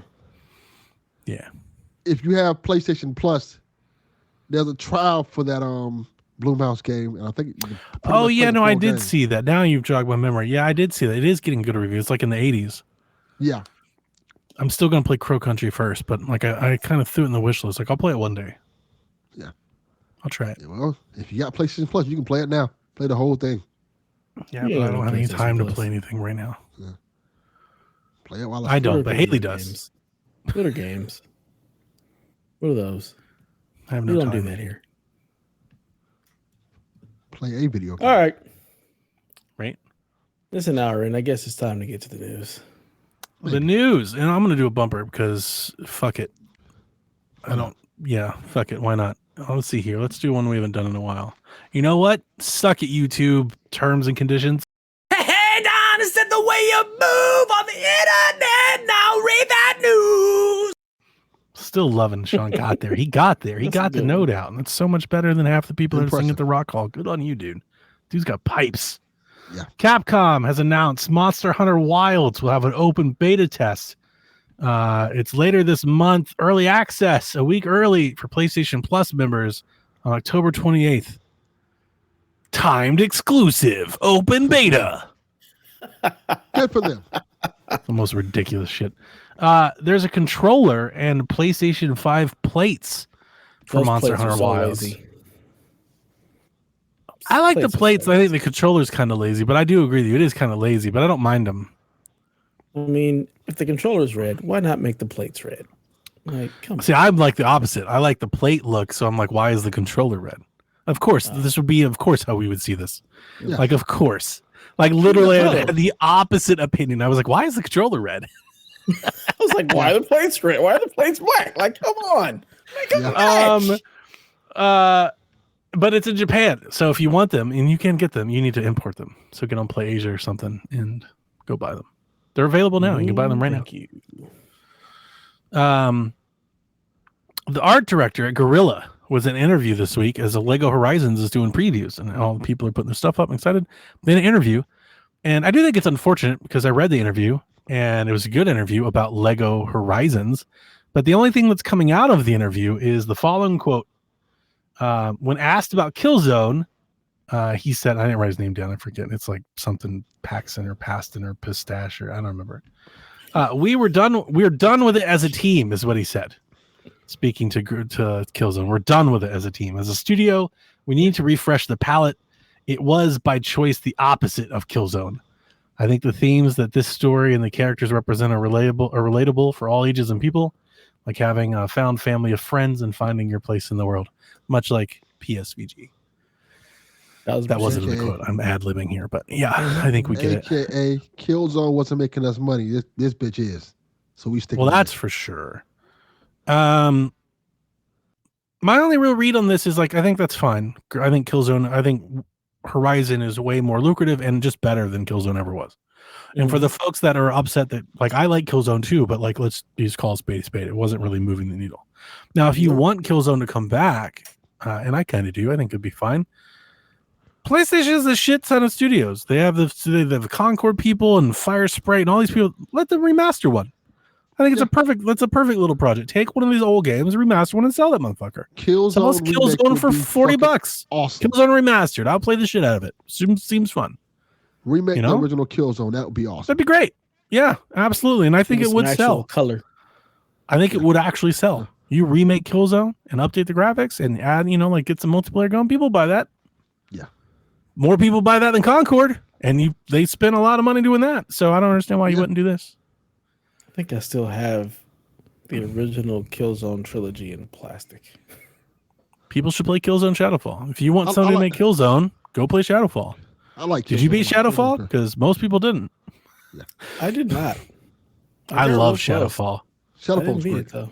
The people in the Discord were like, "Does anybody buy hardware for?" And I didn't because I was busy. I didn't have time. But I was sitting there thinking, I was like, I 100% bought a PS4 because I was like, but I can play Shadowfall though. Like that was the game I bought with the PS4. I bought Shadowfall. Me too. I bought it too. I bought Shadowfall and Assassin's Creed 4. Yeah, I didn't buy bought it for Assassin's Creed. Shadowfall. Black Because Flag. Assassin's Creed I bought on Black Wii U. Flag and Shadowfall. But Shadowfall, I bought Shadowfall. My day one games of PlayStation 4 were Shadowfall, NBA. I remember NBA 2K looked amazing. And what is that? Resogun. Yeah, same. Resogun, Shadowfall, and AC Black Flag were my day one PS4 buys. Shadowfall, Resogun. I don't think Killzone is a great like launch game. It was. Yes. Yeah. Still pretty. So, it's so beautiful. And I think the combat and gameplay holds up today. And I think he has a patch where it runs zip at line 60 shit. 60 Like frames. you could zip line and shoot everybody, and that shit was awesome. And go ghosting on folks, and the story was really good. Like I dug it. Yeah. I loved it. First day, game was awesome. Very well made first person shooter, story based first person shooter. We don't get stuff like that no more like we used to. Yeah, because nobody wants to play the campaigns anymore. They just want to play. I'm not even gonna lie to you. They should port that game to PC. Put that fucker on Steam and let people play it on Steam Deck and shit. That would be awesome. That would be awesome. It would be great. You don't have to remaster it. Like literally just put Killzone and like Infamous Second, put them on Steam and people will buy them. Yes. Yeah. That'd be great. It'd be really cool. I would play Killzone. If I could play my ally, absolutely. I would do that. Alas, that'd be fun. That's not happening. No, it's just nothing but Guerrilla. Now the sad part is apparently Guerrilla's making a live service MMO Horizon, and that is unfortunate. Oh, fuck off! It's not new news. I mean, no, it's not. But it's still unfortunate. It's not. But still, I'm going to keep mentioning. I don't want that. Look, please feel free to make it all you want. I'll just be playing Horizon 3. I don't give a shit about this. Well, we're getting the service game first, so that's Horizon fine. 3 is I don't need it right now. How many times do we have to tell you know what Horizon 3 is? Shit? Lego Horizons. That's Horizon 3. I'm not playing that. Aww. I don't want to play no damn Lego game. I'm good. I'm so excited for Lego Horizons. I have no idea when I'm going to play it, but I bought it and will play it at some point. But really excited. Looking forward to it whenever it happens. We keep telling PlayStation we don't want these multiplayer games you're trying to give us, and they keep trying it. Yeah. The Last of Us failed multiple times over. Please stop. I think people were stoked for Last of Us multiplayer. They were excited for whatever. People were going to buy that. That's the one they would have sold. That. They couldn't get it to work. Clearly, something happened. Couldn't find the fun. They just yeeted it. Yeah. Stop Concord though. They found the fun with that. Concord's going to be like an evergreen shitpost. Yeah. Like it's just going to be so easy to pull that card. Sometimes you gotta do what you know. Yeah. You guys are good at first person action adventure games. Keep bringing us those. That's what we want. I think campaign shooters can fit in there. You don't have to be third person. Like Killzone, Resistance, they had good. It was like Wolfenstein, a good solo player, single player shooters. There's nothing wrong with that. Yeah, I don't come to PlayStation for your financially. It doesn't make sense. To make money this era. That's the problem. Concord did. No, they were trying to problem. I agree. I don't think Concord made sense either. How many of those dumbass games they came out with? Don't they have like a dozen live service games in the works? The Horizon MMO does? That makes sense? I don't think that makes sense either. I don't think much Horizon World of Warcraft be like the most amazing game ever. What was the other card game they made earlier? Possible, right? That should have been Twisted Metal.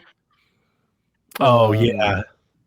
God, that should have been Twisted Metal. That should have been just like a use case to make Twisted Metal. Should have been it's just stuff like that just makes no sense to me. Like, why do this? You have franchise that people want. Use those. I mean, I think it's also people just trying to create something. Like it is. Some of these games still we're about to get into that want to make on the Ubisoft stuff. We're going to revisit this, but yeah. Speaking of, Ubisoft has broke up the development team that made Prince of Persia: The Lost Crown, and they've spread them across new projects. This comes reportedly, according to Inside Gaming, after a pitch for a sequel was denied. The reason that was denied, I didn't write this down, but Ubisoft, or at least in the reporting, was that the game just didn't reach as many players as Ubisoft hoped. Ubisoft expected Prince of Persia: Lost Crown to sell with the other like super popular Metroidvanias. So like I assume that means Hollow Knight, Ori, that sort of thing, right? Mm-hmm. Dead Cells, maybe. And it didn't. They reported that the game sold 1 million copies. That's where the game is right now. It's around 1 million copies. And apparently they were thinking they'd get 4 or 5. I don't know what Hollow Knight and Ori have sold. Let me ask the question, because I don't know this. I'm going to go find out. What did the Hollow Does Knight this game come out on Ubisoft Plus? Mm-hmm. Oh, yeah. Day one? The day one. Yeah. Mm-hmm. I'm curious how many people played it on Hollow there Knight instead sold of 3 buying it. million copies. Now, Hollow Knight also wasn't $60. Hollow Knight was like $15.99 or whatever. You know, Neither was Lost Crown. Lost Crown was 50, right? I think it was 50. Yeah. Yeah. Should have sold it at 40. Like, I think a better price point would have been 40. And they also should have put it on Steam. Ubisoft needs to stop trying to put everything in their Uplay with their launcher. Like, you know what? Matter of fact, like all companies, stop not putting your games on Steam. Ori sold 10 million copies. So that's probably what they had in mind. I don't know why you would think that. Like, I'm just saying that's probably what Ubisoft thought. Why? They were like, if Ori can do it, surely we can. We have a name property. What data do you have in the Prince of Persia that would make you believe that this would be a 10 million seller at this point? You get that Prince of Persia remake that has still not come out. That was announced who knows how long ago. Sure. The last Prince of Persia game before that, I don't think anybody liked, and it didn't sell well. So you put out a return to the roots for this game. So it doesn't have the cachet that it used to, and you think it's going to sell Ori numbers? Ori sold for $30. It was $30 at launch. Yeah. The price wasn't there, and if it's in Ubisoft Plus already. Yeah, they thought they had a premium. Just played it there. I'm going to play another card. The game is hard. It is. I'm going to play another card here. Ubisoft has to realize that they've conditioned their customers not to buy their games at launch. Yep. Yes. And that's siphoning off their sales. And they're like, we're not selling enough games. It's like, yeah, because you've told everybody that if they just give it a month, they'll save half the price. You got to stop doing that. And I don't like saying that because I like getting a good Ubisoft game on sale. I'm a big fan of that. But there's a reason why Nintendo never puts their games on sale and it's become a meme. Oh, I'm going to give the game for $40. Yeah, because Nintendo values their property. Yeah. Like, yeah, because that's how much fucking Mario costs. Right? I think Ubisoft needs to pull that page and kind of get back to that a little bit.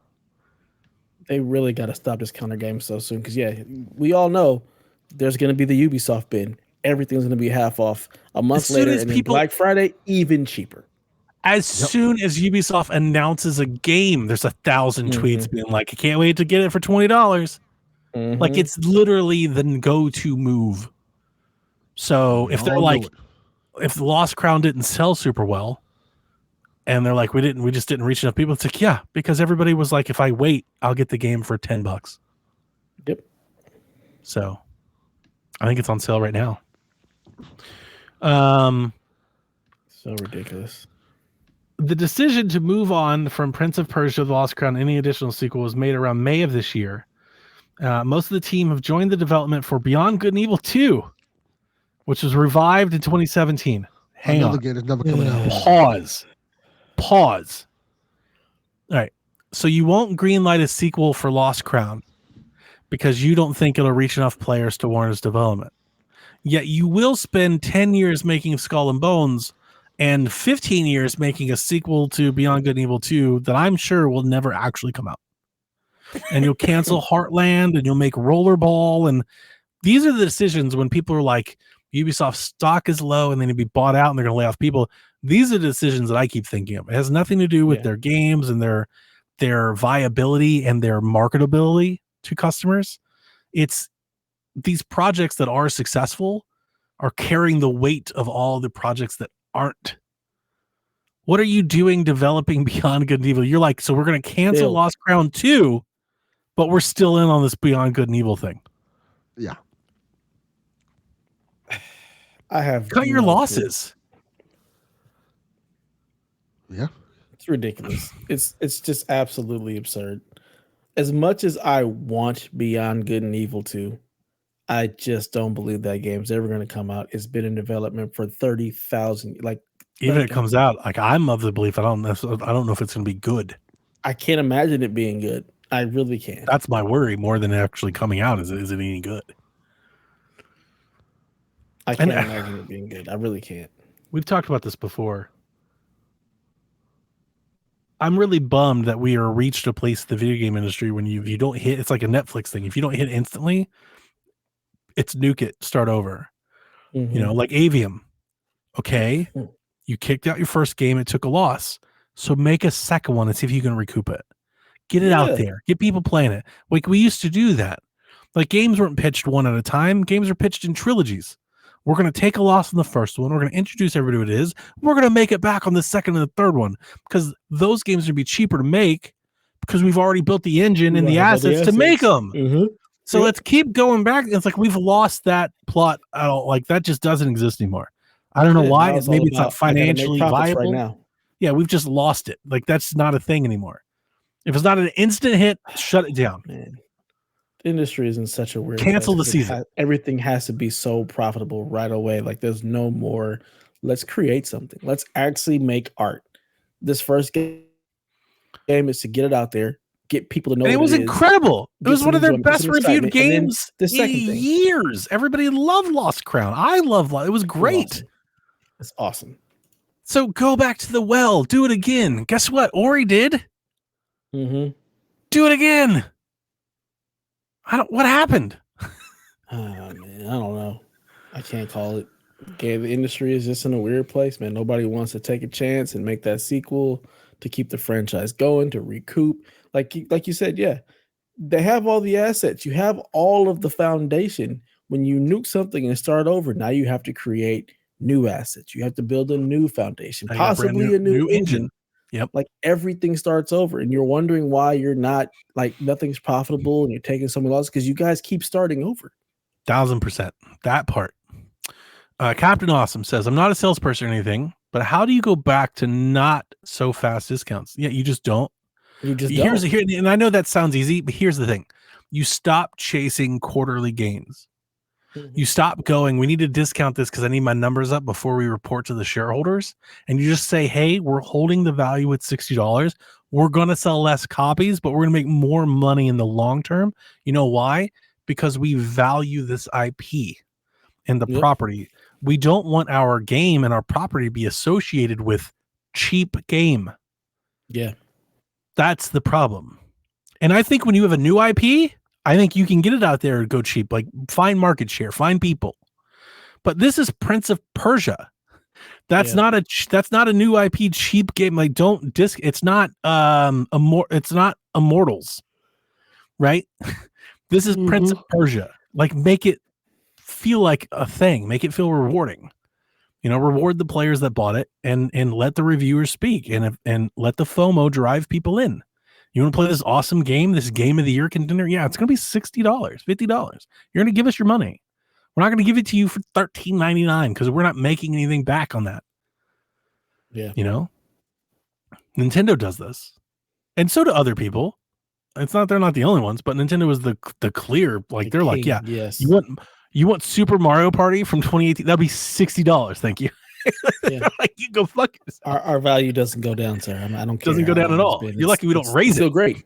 Right. It's still great. Why would we charge you less? Because it's older. Does it like that's the thing. Just because the game is old, why should it be discounted if it's still the same game? In fact, the game is probably better now than when it came out because it's been updated and there's patches. Why would it lose value? Why should it be sold for less? Doesn't really make any sense. Nintendo got it right. They get it. They truly value their product. Yep. And people buy it in droves. A dozen employees were moved to Project, I'm going to say OVR, which is the next mainline Ghost Recon game that's in development. And then here's the fun part. We're going to have a fun time with Rebecca this weekend with Delvin. A dozen have also been moved to Project Steambot, a Rayman remake in development at Ubisoft Milan. They're making Rayman again. Fucking let's go. That's cool. That's really cool. That is cool. It's long overdue. Like, get back to Rayman. Make that shit again. That's easy. That's easy money for them. You know? Ubisoft has started, and so Insider Gaming reported this, and then Ubisoft responded with an official comment. Ubisoft has started an exploration phase on the Rayman brand. As the creator of Rayman, Michael Ansel is being consulted to ensure consistency with the universe. So they brought him back. They were preparing to bring back Rayman. It's probably 3 or 4 years away, but still, Rayman is on the way, and that is very exciting for me because I love the Rayman games, and it's been way too long. Never played a Rayman game. Super fun little platformers. Yes. You know, and I really like the UbiArt games and like the cheaper Ubisoft product, like Prince of like I'm all for all of it. Like, I don't understand why we don't have a Rayman game every year. like fucking get it going, guys. What are you doing? You know, like, even when we don't have a mainline Mario game every year, guess what? We have a remake, we have a spin-off, we have a Mario versus Donkey Kong. Like, they know how to make money out of their smaller assets, and I don't think Ubisoft does that well at all. They're terrible at this. They have so many great properties. Like, guys, get it together. You know, but for whatever reason, Ubisoft feels like they swing for the fences. They were trying to hit a home run every single time at bat, and it's like, how about you get on base a little bit? You know, how about you load the bases and let Assassin's Creed bring you the fuck home? All these little teams you have need to be making smaller games, get them out there, drive revenue, have stuff that's always out, so you driver subscriptions, give your other games, driver subscriptions, give your other games the time they need to be that home run hit, versus trying to bank on Assassin's Creed every single year. Yeah, that's where I am with them. So, pour one out to Prince of Persia: Lost Crown. If you have not played that game yet, do it. Let me open up my list. Prince of Persia is number 4 on my favorite game that I've played this year. And it was probably the first game I played this year. That's how good that game has had lasting power all year long. Has not even fallen out of my top 5. That game is incredible. It's great. You should buy it. It's a great game. You should buy it twice. Get it on everything you have. If you got a PlayStation, buy it there. If you got a Switch, get it on there, and get on Steam too, just for the hell of it. It's a great game. Great game. Really good. Is it on Steam yet? Is it not? It's not even on Steam yet? I don't think it's on Steam yet. Oh my fucking, what are they doing, man? Like, they gave me that game and I bought 2 copies. That's how good that game is. I was like, oh, I'm definitely going to get this game. It's so good. What a bummer. Okay, it is on Steam now, because I know it wasn't on there for a while. This will be a fun talk. It came out in August on Steam. Video game hardware spending has fallen from 445 million to 251 million, a 44% year-over-year drop. The fall represents the lowest amount spent on hardware in September since 2019, when revenue was at 242. So we've come back to the norm. So after the COVID boom and everything, we are back to pre-COVID now. Yeah. Xbox Series systems fell 54% from last year. So 45% drop in PlayStation 5 sales. The Nintendo Switch saw a 23% decline, and year-to-date hardware sales total units, are down 30%. Makes sense. I mean, at this point, if you don't, you already have the console. You already have the hardware. There's nothing new to buy. You probably have what you want. So we don't have everybody. Like, everybody from the previous gen has not bought a new system. Yeah, I'm saying if the people who want one got one. At this point. Sure. There's nothing. Well, hang on. No, I don't think so. I disagree. And I just think we're missing out a specific market. These new consoles have not gotten cheaper, and therefore the casuals, they haven't bought in. Correct. I think there's a large part of, like, video gamer, they're just not going to pay $600, $500 for a console. They're just not going to. They're like, yeah, it's just too much. I'm going to keep my PlayStation 4 or my Xbox One X. I'm not paying you $500 to play a new console, especially 4 or 5 years into the gen. Yeah, the same games that I've already been getting. Yeah. Shut up, Yeah. Daniel. I think all the diehards, 100% with you. I think they've got their console. But all the other folks, they're like, why? I play Fortnite and Madden and Call of Duty, and I can play that right here, and it's fine. Looks fine. Yep. NBA 2K, Madden. Why do I need to buy a new one? I can't see the difference on my 4K TV anyway. It's the same. And it is interesting because I think this is very telling in a lot of different ways. One, like I as the Xbox, like we keep talking, we've talked all year long about their position in the market, and they just revised their consoles, and we saw that they raised their price while lowering their costs, and I think they're trying to make up for a lack of revenue. I think this shows both these sales and their strategy. They're not interested in trying to earn market share. Like the days of them taking a loss to win, that's gone. They're not doing that. They're like, look, this is our market share, and we're going to try to make the most money off of what we have while we can, you know? And I don't know, it's kind of bleak.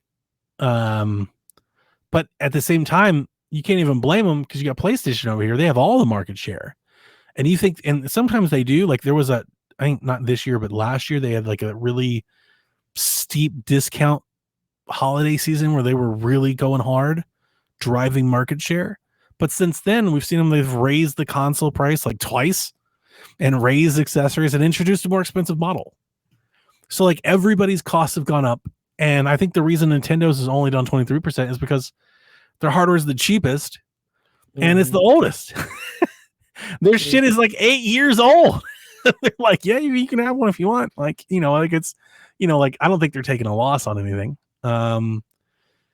We've been hearing all year long about the state of the industry from these industry heads, from Phil Spencer, from Sean Layden, especially Phil Spencer keeps talking about a lack of growth and why. And like you realize, why would Xbox go super hard to try and win market share? Why would they have timed exclusives? Why would they buy exclusivities? Why would they sell their consoles at a loss when they are fighting over a smaller portion of a much smaller pie than they were 5 years ago? 5 years ago, there was 200 million consoles. Now there's like 125 million consoles. So it's smaller pie. And now they have a smaller percentage of that pie. So it's like, yeah, you could spend $50 million trying to win market share for what? 5 million consoles sold? It's not worth it. And I also think this is why you don't see an Xbox Series Pro. It's why they didn't come out with like a crazy new they're like, no, it's the console. Here's the Series X, you can buy it. It's $500 and $600.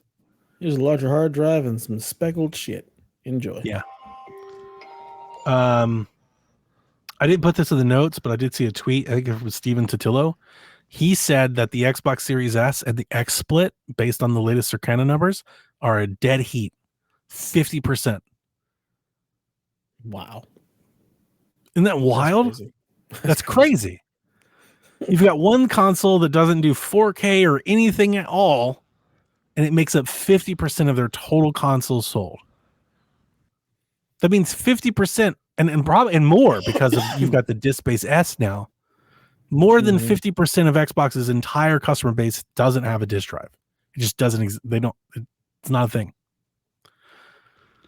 And as much as I hate to say it, this is why we don't get a Hellblade on disc. Yeah. Yeah. They're selling it to 40% of their own customer base, which is already small. And it's on Game Pass. Like how many copies would they sell of Hellblade 2 on disc if they actually put it on disc? 8 copies. 500,000? Is that maybe more? Is that enough? Like, is that? I feel it's generous. Worth printing? Is right. Worth printing the disc? Right. Exactly. That's kind of the point. That's kind of where I'm at. Yeah. That's what these numbers mean to me. It's unfortunate, The PlayStation 5, the disc editions make up 82% of all PlayStation 5 sold. So PlayStation's on the entire opposite end of the spectrum. Xbox, more than 50% of their entire clients have zero physical media at all. PlayStation, 82% of their clients have a disc drive. We like our disc drives. We don't play about that. They really don't. People love buying them physical copies. Yep. Even though it doesn't really do anything. It doesn't do anything. It doesn't Well, do we like- anything at all. We like our Like, you're Blu-ray not- players. That's what it is. I would say the same thing for Xbox. Like as when I had my You would Xbox Series think X, I used it most You for my would Blu-ray, think so. but this But you is know proving that that's not the case. The But Xbox you know folks, what, they are though? very digital. Series S is way cheaper, and for that price, I'd be like, fuck it. You look at buy these Blu-ray. numbers. You look at these numbers, these splits in their market, and to me, I think, oh guys, DeJounte Murray broke his hand. He's out. Ooh, That sucks. Game 1. I look at these numbers and I go, why would the next Xbox be anything but digital? Just digital. Just go digital. And then the only thing that would stop them is the negative tweets that they would get from being a digital console. We're back to this again, huh? Kind of a bummer. but like I said, that Series S and the price, it made the price it was costing at that time. Like at one point, it was like $199. Yeah, it's kind of gone back up a bit. Now it's like $299 for the new one, the black I one. imagine a lot of those people bought those Series S's when they were $199. Like, I'll jump. I got mine. I'm not sure. I got my Series S for $169. Yeah. Wow. Was that last year where I was buying all my nephews like Series S? That was the year before last, because I bought my Yeah. Series S last year and you got yours the year before. Yeah, because it was so cheap. I'm like, I'll just buy everybody a Series S. Yeah, I got my Most Series of S the on people eBay hooking for them up to them- $160 plus like $10 shipping. Is what I Most paid. people aren't going to realize the difference in like the visuals anyway. And if I take Like, if I that's take the thing. photos of NCAA football, it looks the same. Yeah. You can't tell. You can't tell. It looks exactly the same. I'm sure you It's a can on very like Hellblade, which I play on my PC anyway. But like on NCAA football, like what I play on my console, you can't tell. Madden looks the same. It looks the same damn game. The vast majority of gamers cannot tell the difference between the Series S and the Series X, and they don't care. Like there's a certain niche portion of gamers who bought the systems when they came out that actually care about and see that. But the vast majority of them, 4K is 4K. It looks the same as my PS4 did, as my Xbox One did. Like it's just the newer thing. It's a little faster. 4K even upscaled. Like it's really a matter of like I don't want black bars. Like just fill the screen and I want to play. I don't really care if it's 1080p at 4K. I just want it to fill the screen and it feel big. Correct. Yeah. The crazy thing, I didn't talk about this, but when we had the hurricane and everything, I was telling you about the tree and everything, and the power went out.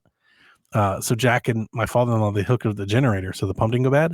Jack told me the other day, he goes, yeah, why the power was out? Because the power was out for like 10 hours. He goes, I brought my Xbox downstairs and I hooked up the portable screen and plugged into the generator and played Xbox. I was like, that's fucking crazy. That's awesome. I've really turned on the Series S. I've turned over a new leaf. Good job, Jack. Last of Us 2 got a pro mode update. So did all kinds of shit. Like we talked about Alan Wake got it. Like they're kind of rolling all this out. But Last of Us 2, I just wanted to point out, since the first party game, the pro mode is at 1440p with PSSR upscaling it to output at 4K while maintaining a target of 60 FPS. So I don't know if it holds that the whole time or if they're just putting that in to save their bacon, but it looks like you're going to get a 4K picture at 60 for Last of Us 2 on PS5 Pro. That's pretty cool. Yeah. I mean, They haven't put Last of Us 2 on PC, have they? No. You think they will? Not yet. I think they will eventually. Yeah, soon. I don't know about soon. Yeah, Do you think it'll be out before the show? That's a good question. Maybe. Yeah, I don't know. Aren't they breaking the show up into 2 parts? I think they're going to do Last of Us 2 over 2 seasons. And I think the guy said maybe 3, which I agree. And I actually think that might be a better way. It makes sense. There's a shit ton in Last of Us 2 that you could do more with. And I think might make that story feel better. I agree. When I remember that game in the back, I'm like, it's like a fucking fever dream. You go from Last of Us with Ellie and Joel to like a group of 8 people to like scaffolds in the sky to a civil war to California. Like, what the fuck is going on? like somebody save this man from himself. It's like break it up, develop it a bit more. I actually think there's maybe a lot of meat on that bone. You could probably tell that more cohesively. Like when I think of that in a TV picture, Like I look at Last of Us 2 as like 4 seasons of The Walking Dead. Like there's a lot there. There's so much there that you can do. There's a ton. I'm here and for it might be Let's better go. that way. It might be better that way. It definitely cannot be told in one season at all. Two is pushing it. 3 makes a lot more sense. There's the pregnancy thing. Like it's like they hit so many of the highlights without all the nitty gritty. And it's like, yeah, but you need this story's too the detailed. nitty gritty is so there's so much to it. You can't there's nothing to really omit from that story if you want to tell it correctly. Correct. Yeah. Netflix closed their studio Team Blue. And if you don't know what this is their AAA studio in California that like Joseph Staten from Halo went to. And I also think this is the studio, and I may be miscorrect here because I didn't write it down. I think this is a studio they hired a bunch of like Overwatch folks. They were working on like a multiplayer or something. And this was their big project. They've been working for a couple of years and they just closed the studio. Rebecca chimed in, and she wasn't the only person. I've seen a lot of people who were like, Netflix gaming shut down. That's not the case at all. They just closed this one team. So this one project, Netflix shut down. And we didn't know what the project is. Here's my thing with Netflix. Why would this come as any surprise? Every show that's your favorite show on Netflix never gets all the way done. It gets maybe a second season if you're lucky. Not even maybe a second. Most don't get a second season. Yeah. Most what makes you think that they're going to actually put out any AAA game? Ubisoft is like Netflix. They're closing even good stuff. They're like, I like that show. They're like, nope, didn't have enough viewers. Shut it down. And it's like, do you want to at least try season 2 or 3? Maybe you get more? Nah, we're done. Yeah, so it brought in people from the Overwatch executive producer, people from Halo, people from God of War. It was going to be a multi-platform AAA game with an original IP, and we'll this is how I'm never feeling today, guys. Ever. I'm not sure if you can tell I'm getting louder. I'm a half a bottle in. It just seems like same old Donnie to me. So I could tell in a minute. I was like, oh, you're getting loud. You're getting drunk. Like this is the thing.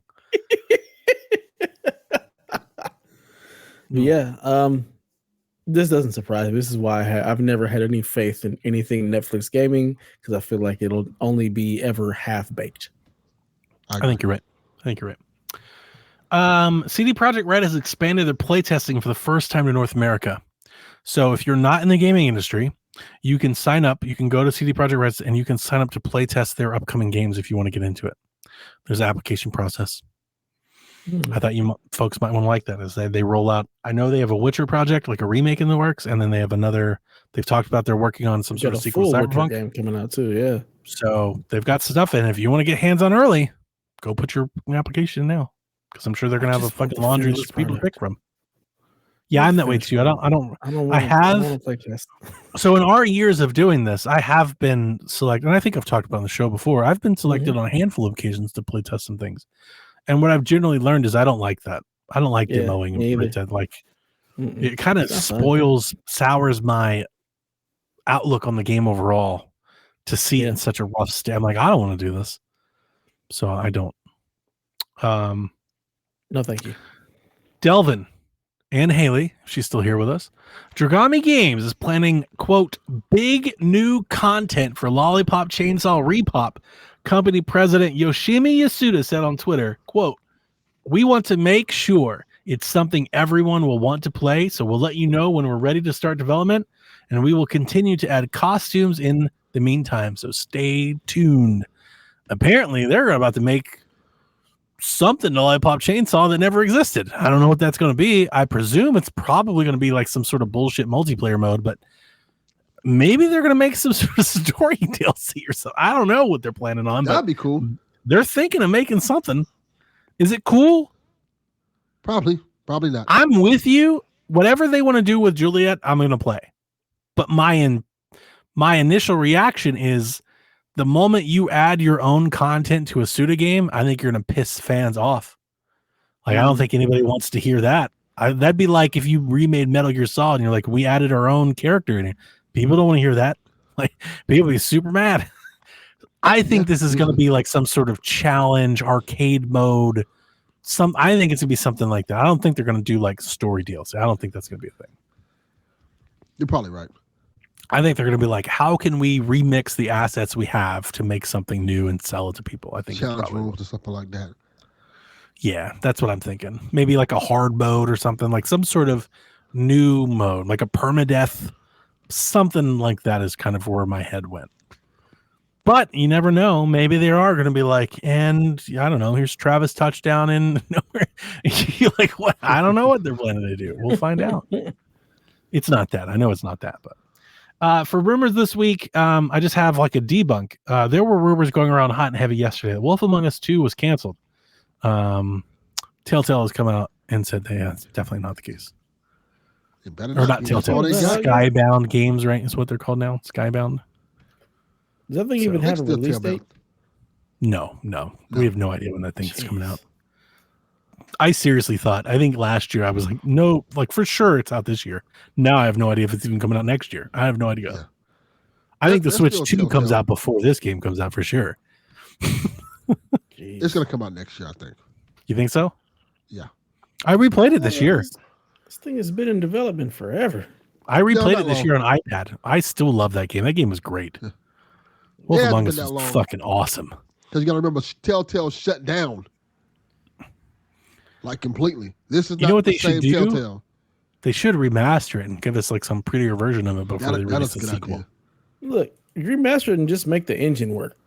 I don't even need to look better. Just make the engine work. Make a new optimized, prettier version. Sell that before you release the new game. Like when you announce the new game, you should have a trailer and then a release date. And then at the end of that trailer, you should be like, and play Wolf Among Us Definitive Edition today. Yeah, like that should be how you do this. Cut the check, Skybound Games. I don't think it's Skybound.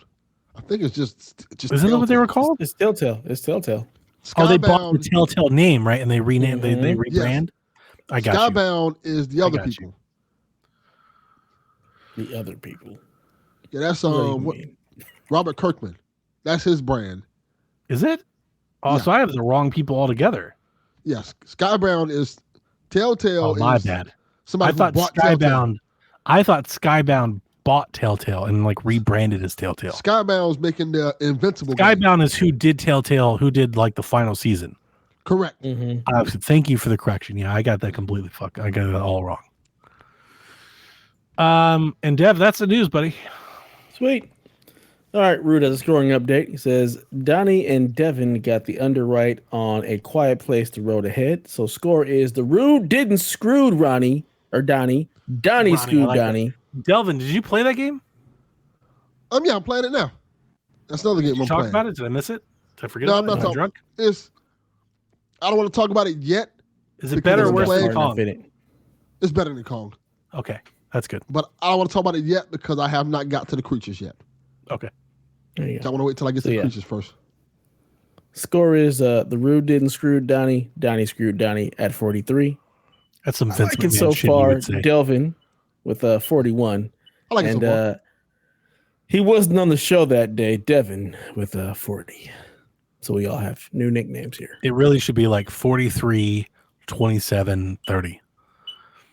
No, just counting. So the over-under for today, 6.5 more NBA games that Bronny James plays this year, not counting last night. And there are 29 games remaining for the Lakers in 2024. Does he play 6.5 or more of those games? Way over.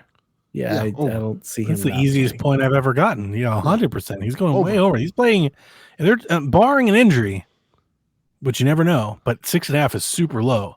Yeah, he's gonna play. Bronny's gonna have 6.5 by Christmas. like he's gonna be real early. Yeah, before 100. Oh, hang on, it's October. Bronny's gonna have 6.5 by the end of November. Yeah. He's playing every game. Getting a bunch of DMPs. Yeah, because it's an event. He's playing every other stadium. They're gonna have this father-son moment for every fan base. And guess what? I'm here for it because I watched it last night and it was fucking dope. It was awesome. The first time anything like this has ever happened. Yeah, it's crazy. You have to think about it. It's only ever happened like one other time, and that was in baseball with the Griffies. Like this, and I don't understand why people are against it. Like when Tiger tees it up with his kid, people eat that shit up because they just want to hate on LeBron. That's really LeBron what it boils down to. Well, that's bullshit. Fuck you, Dan. D-Life. Yeah. All of a sudden, you care about hate. If it was Lonzo's kid in the Bulls, you'd be all about it. Oh yeah, if it was LeVar and Lonzo playing, you'd eat that up. Yeah. All of a sudden, now y'all care about the 56 pick in the draft. Speaking of sports, after last week's podcast, my Browns have completely imploded. Yes, Deshaun Watson's Achilles blew up. I think they're about to fire the coach. We're about to play Jameis Winston. Like, it's all gone shit. And only the Browns, like, they are going down in flames. Today, the coach announced that he no longer is having play calling duties. He was adamant when they hired the new offensive coordinator. He's like, I'm still going to call plays. And out of nowhere, like, unbeknownst, the media didn't even ask. That's how much he was like, in the beginning of the year, one of the beat reporters was like, are you still going to call plays? And he was like, I really wish you'd stop asking me. I call the plays here. And today at the press conference, he was like, we're playing Baltimore this weekend, and I just want to let you all know, I'm not calling the offensive plays. It was like, what the fuck? Not my fault. Listen. And if you guys don't care or don't know what this is about, our coach that we currently have, the Browns coach, is not only the most winning coach that the Browns have had since the expansion in 1999, he is the 2-time coach of the year, ranked by the other NFL coaches, and we were about to fire him. Yeah. What? The Browns are browsing in Browns fashion, and like, and you want to move to another team? You know you can't do that. There's no, you can't go anywhere. Nobody like them. Nobody goes down in flames like they do, man. Like, they are the best at this. It doesn't even make sense. They hired a new offensive coordinator because Kevin's offense didn't fit Deshaun. Deshaun ruptures his Achilles, and the guy whose offense doesn't fit Deshaun turns over play calling duties to the guy whose offense they hired for Deshaun when he's not even there anymore. Why? Oh, I love it. It's the best. I respect that coach. Like, fuck y'all. I bought a hoodie.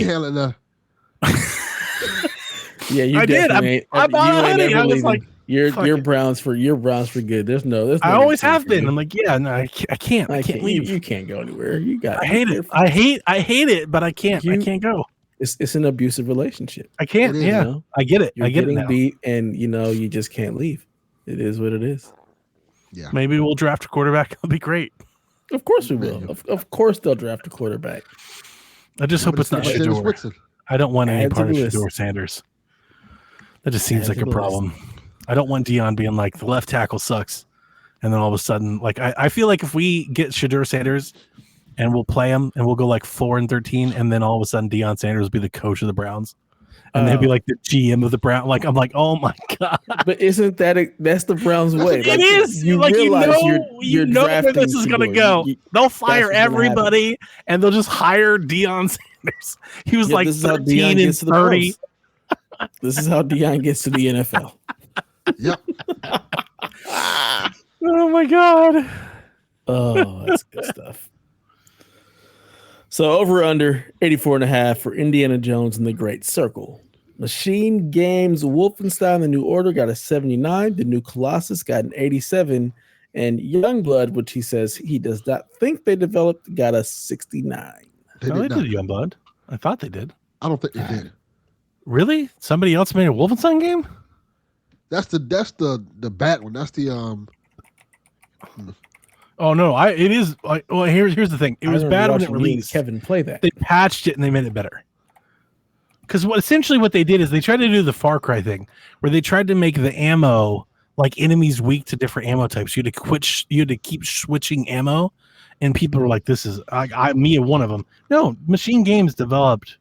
And nobody makes Wolfenstein but them. Like the Machine Games made Wolfenstein. It was Machine Games and Arcane Lion. That's Leon, whatever. Yeah, Lion. Such an American thing. Arcane Lion. Arcane Leon, the French man. Well, what did you call the new Ghost of Tsushima game? Okay, like, I would like to answer last because I think I have a unique answer. If you guys will allow me to not pick first this time. No. Fuck that! You got to pick first. Yes. Really? Yeah. Really. I don't want you guys to be like what he said. Yes, that's exactly. All right. So here's my thing. I'll pick. I'm taking the over because here's why. Okay. On Xbox, it's going to review like 65, but on PlayStation, it's going to review like 98. So I'm taking the over. I think they're going to cancel each other out, and we're going to be over the average. Well, the problem is this ends this year. It doesn't come out for PlayStation this year, so all we have is the Xbox. Oh fuck! Never mind. I'm taking over anyway because it's Indiana Jones, and I have faith I'm taking the under. I don't think it's gonna be great. Nothing about that game to me looks awesome. I think it's gonna be average. I'm gonna take the under too because I think the average is gonna come out to like 78.5. That's what I think. It's gonna be like 78. There you go, Delvin. That's your winning point. We'll see if you can get it. All right, but then guess what? Then it's going to come out on PlayStation and it's going to bump the whole Metacritic up to like 87. It's going to be amazing. It's going to have a pro version. And 78.5 on Xbox, 88.9 on PlayStation. Mm-hmm. The Switch copies in review at like 92. You're muted, Delvin. Like it's going to go way up. You're muted, Delvin. You're talking, but you're muted. So you're still muted. There you go. Still muted. I'm not muted. There it is. You goddamn buy a new microphone. No, that wasn't the mic. That was me. He's like, is a user error. Yeah. ID 10T. All right. Snurts, he says, you all have the money and influence. Did we do this already? We've been asked this question 5 times. You all have the money and influence to make it happen. What's your dream game? Do you guys know yours? Because I have mine at the ready. I don't have mine. I've said this a bunch, and I've had we've been asked this question over and over again, so I've really honed in on it.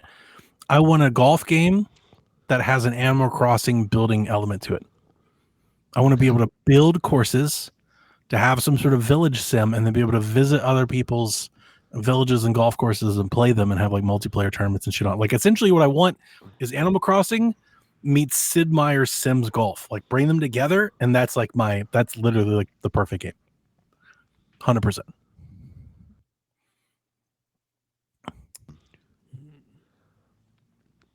I've kind of got my dream games already. Like Delvin said you can keep it. You know what? Delvin said pass. I got one that's kind of off the wall. There we go. Give me a Captain N game. Wow. Captain N. Now we are fucking talking. Let's go. Awesome. I want a Captain N game, and I want it kind of be in the feel of like you go from different worlds in Nintendo, like Captain N did. Mm-hmm. Yeah. And you fight like bad guys as Captain N with Mega Man and Kid Astrobot. Yeah, that works. Okay. Captain N by Astrobot. Got it. You ruined it. You fucking ruined it. Thanks a lot. He just wants a nostalgia trip. No, I want Captain N. Captain N was I fucking want awesome. Captain N. I want the gun. But not like gun, Astrobot. The light gun. D Life in the chat says, give me an Mario FPS. And if you allow me, because we talked about the N64, there's a ROM hack for GoldenEye 007 featuring nothing but Mario characters for $20, and it is totally worth having. There you go. There you go, D Life. Run around as Mario shooting everyone. Does he say it's a me, Mario? Look it up if you haven't. It's hilarious. Mine is definitely going to be a very gory, very violent, very adult themed Legend of Zelda. That'd be great. That's I want God of War, of Tsushima, but Legend of Zelda. But in Hyrule with Link with a Is it voice. old school God of War or new school God of War? What are we talking about here? New school. I want third person action adventure. I don't want just button mashing. You guys see the rumors they're gonna like bring back those old school God of Wars? Because I love that idea. I've seen a bunch of news about that. Bring them back as what? Like remake those games? Just remake them, like remasters. Yeah. Okay, that's fine. The original that's trilogy. Fine. I'd buy the shit out of that instantly, especially if they put it on Steam. Instant buy. I mean, it's an instant buy anywhere. But if you put it on Steam, I'll buy it twice. Because I would want to play that on my Ally, but if I could buy it I would still buy it on PlayStation 5 too. They're really but I would want to play it on my Ally. That's where I'd want to play that game. How to Take Ascension is not that bad. Will they keep the like the sex mini games and stuff in there? Or they Of course. I don't see why they wouldn't. Why would they take them out? Because they're taking a lot of stuff out of games these days. They're not doing shit like that anymore. You add more sex mini games in God of War. Yeah. I mean, now we're fucking talking, Delvin. Let's go. That's why we're pros. That's why we like each other. We're not getting rid of that. We're like, we didn't have enough of this. Yeah. And it's going to be even more graphic because it's remastered, so it's going to be even more realistic. Even better. Let's go. We're going to go. We've recorded new voice lines only for this mini game. Yeah. the whole boss fight with Medusa. Nah, you just fucking Medusa now. That's it. Wow. Just change it. System seller. Yeah, System let's go. seller. It is. Put that on Steam instead of Ragnarok. Yeah, let's go. I still got to play Ragnarok. I never even touched it. No, Great you game. don't. No, you don't. Just I'm going to. I feel bad because I loved the Great first game. one and love all love the fighting original Thor. trilogy. Love them all, but something about the second one, I don't know. It's just I've never had that Fat Thor is compulsion that like I gotta play it. Fat Thor is awesome. He's awesome. He's kind of Realistic Thor is awesome. Eddie V says, has there ever been a fan design concept of a console that you've seen and loved for any platform? Do you like the ideas of fan concept for consoles or hardware? Fuck fans. So Like just what like was that? mock-ups, like random like Xbox concepts. Pope. Yeah, Like mock-ups. Xbox Pope, like some of the stuff he'd create. Just Oh, like special editions. mm-hmm. Oh, for sure. Yeah, absolutely. I was thinking like an N64 mini. Like somebody's like, hey, wouldn't it be cool if Nintendo did this? You're thinking like customs. Yeah, just as like a custom design systems. concept. Yeah, so that's what I'm. There's That's a what I'm thousand of assuming. those. Xbox Pope Yeah. had a bunch of those. There's the Transformers one that looks really cool for the PS4. That looks awesome. There's Yeah, a lot of I can tell you now. I don't have any. I don't. a lot really of face care. plates. It's never been my thing. Matter of fact, I don't even I'm look looking at see my they have one for console now. PS5. Yeah, Xbox Pope made a real Hellblade 2 console and a Fable console, and Xbox didn't. So, Yeah. There's that. Xbox didn't. He also made a Fall Guys Xbox that just makes the Xbox look like a Fall Guy. And That's like, cool. how did Xbox not do that? That system kind of sells They have to sell itself. Xboxes first to even. Yeah, but if you make it a Fall Guy, you probably will sell some of them. I don't think. Dude, they made an Indiana Jones console that you can't buy. because That they is true. wouldn't sell it. That's why they didn't. But make they it. would They- sell it. they That's why better. everybody was pissed. They were like, "Why? Just let me buy it. I'll give. Here's $500." Like, no, you got to sign up. That That's like- Doesn't make any damn sense. That's all just talk on the internet. Nobody's actually buying them. No, we're not. There's a bunch of Hellblade 2 console mock-ups. Donnie wants And a I would Hellblade have- 2 console. I would have bought any one of them. I didn't even have to like it. They could I could have seen it and been like, "That's an ugly design." They're like, "But this is the Hellblade 2 official," and I would have bought it. Take my money. Yeah, I would just be like, "Here you go. Here's the money. Thanks." I just want They it. don't want I your just money. want it for the shelf, and they were like, "No, you can't have it."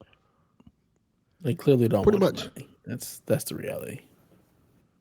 Damn shame. Hellblade has really broken me. I'll never forgive them.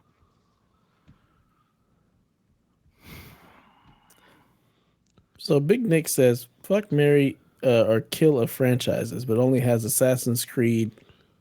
Oh, sorry, Assassin's Creed, Far Cry, Resident Evil. This is tough. Fuck, marry, I kill. already have my answer. I Shoot. mean, mine is pretty easy too. You want to go first, Donnie? Want me to go first? I'll go first because I feel like I'm because I'm somewhat tormented because I don't like having to kill off franchises that I am, but it's probably true. So I'm going to fuck Assassin's Creed. I'm going to marry Far Cry and kill Resident Evil. Interesting. I knew Delvin, Don was you're gonna pick muted, sir. You're muted. I knew he was going to pick that. No, I'm here in Delvin. No, he was muted when he was Oh. talking. His mouth was, Oh, he gotcha. was muted. No, I was just doing like the martial arts movies. So let me ask you this before you answer. When you say fuck Resident Evil, you mean like you're fucking the women of Resident Evil? Because that's not. Yes. Okay. You're well, if fucking- that's you're what you fucking- mean, then I would change my answer to that like, too. Like it's You're like fucking the the fuck Mary disc. Kill. Okay. I just want to make sure that Delvin's not like, yeah, I'm going to fuck Ada Wong because I'm like, that's not the answer. Like, that's I not the wasn't gonna say question. that. Okay. I just want to make sure before you answered. Not a bad idea. Right. No, I know because I was going to Should've- say if we're fucking the people in the game, then of course, like we're putting Resident Evil, but Yeah. no. Yeah. And I hate to say that because literally, if it wasn't for Zelda, Resident Evil is like that pivotal game for me in my younger, like it was the base of why I got into games. See? But as it's gone on, I couldn't miss out on Assassin's Creed and Far I- Cry for I Resident can- Evil. I couldn't do it. I think I'm going to go the opposite direction. If you, I'm going. Sure. I'd expect everybody to go gonna- the opposite. I'm going. No. Fuck Marry Far Resident Cry. Evil. I'm marrying Fuck Resident Far Evil, Cry. and I'm killing Assassin's Creed. I thought that would be the general answer. Yeah. Yeah, no, Resident Evil is getting murdered. Get out of here. I never want to see Dev you doesn't like again. spooky I games. don't even need to know you He's a ever coward. existed. You can peace out. No, it's not even that the games were scary to me. As I D-Life just says, didn't killing enjoy Resident them. Evil is crazy. I never enjoyed them. The tank controls, like everything about Resident Evil, We haven't done actively that in made like me a not decade. want to play. They've been going like Yeah, forever. it's been a long time since that's happened, man. What I'm saying That's is like that since was the my Wii. entry, and I've never since the PlayStation. Let's keep it real. Since the PlayStation. Been a So while. it totally turned me off to the franchise. So I just never got into them. So I have no love for that franchise at all. So I have a lot of love, but not enough to get rid of Far Cry. I love Far Cry too much.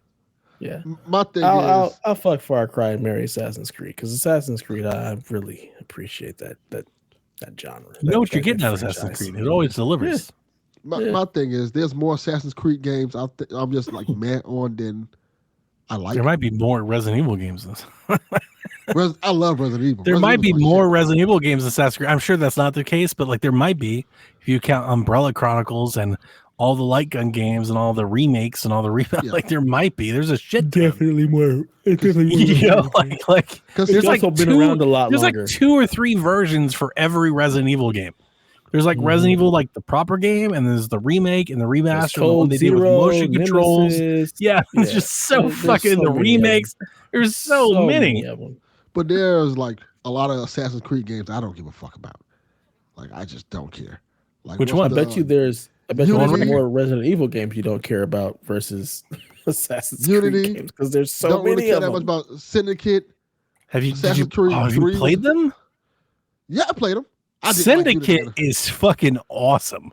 It's really good. It's one of my The favorites. reality is, when have we ever really heard Delvin talk about Assassin's Creed at all? Oh, sure. No, I'm not trying to change his mind, but Syndicate's great. So I just typed in how many total Resident Evil games are there, and I have no idea if this is even true or not. But it says there's 30 or That doesn't 30 surprise Resident me at Evil all. games. There's a lot more than you think. Yeah, it's a lot. There's probably There's more like than DS games. Like there's a shit ton, man. There's a lot. Let me type in a total Assassin's Creed games. I wonder who has many. Probably more. 15. If I was to guess. Not because Assassin's Creed had like those 2D games and stuff, so there's probably more There's a Assassin's lot. Creed games. 14. Everybody says, bingo. 14? Wow. 14 is. Told you. I have no it's idea not if this is that right. many.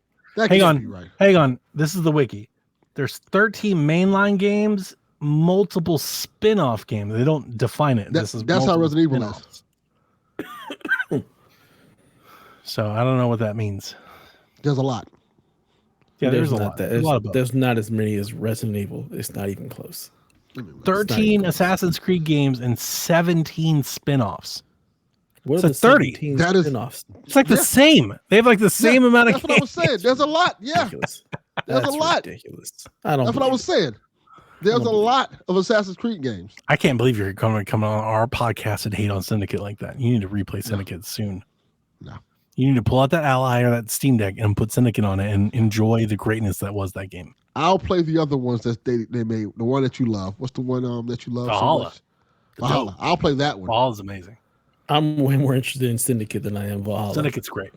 Now, here's the thing. Deep Assassin's Creed fans, they love Unity, especially if you can get like a non-patch version where you can run it with an unlocked frame rate. If you can play Unity at its best, like patched and can play, like people love that game. The problem Is that was on PC? But I think it's locked at 30 maybe. On PC? The problem was when they patched it and locked it to 30, the performance of the console at the time sucked. But if you could unlock it and play it like modern standards, if you can play Unity on modern hardware, people are like, it's actually great. If you can play at 60, it's a great game. Yeah, I've read that a lot. So Yeah, that's like a thing. But I played Unity when it came out. And I was like, this is trash. So I'm with you, Delvin. I'll never play it. I'm playing this broken ass mess. They were like, look how many people on screen. I was like, I don't care. It runs at 13 frames a second. Maybe take some people off the screen. Yeah. Put the people. You were focusing on the wrong part. Yeah. The people that's on the screen, take them off. Yeah. It's kind of like Dead Rising. You know, like tone it down so the shit runs better. How about that? Yeah. But Kyle the Valhalla's Pug wants Fuck to you, know. Cow the Pug. Thank you.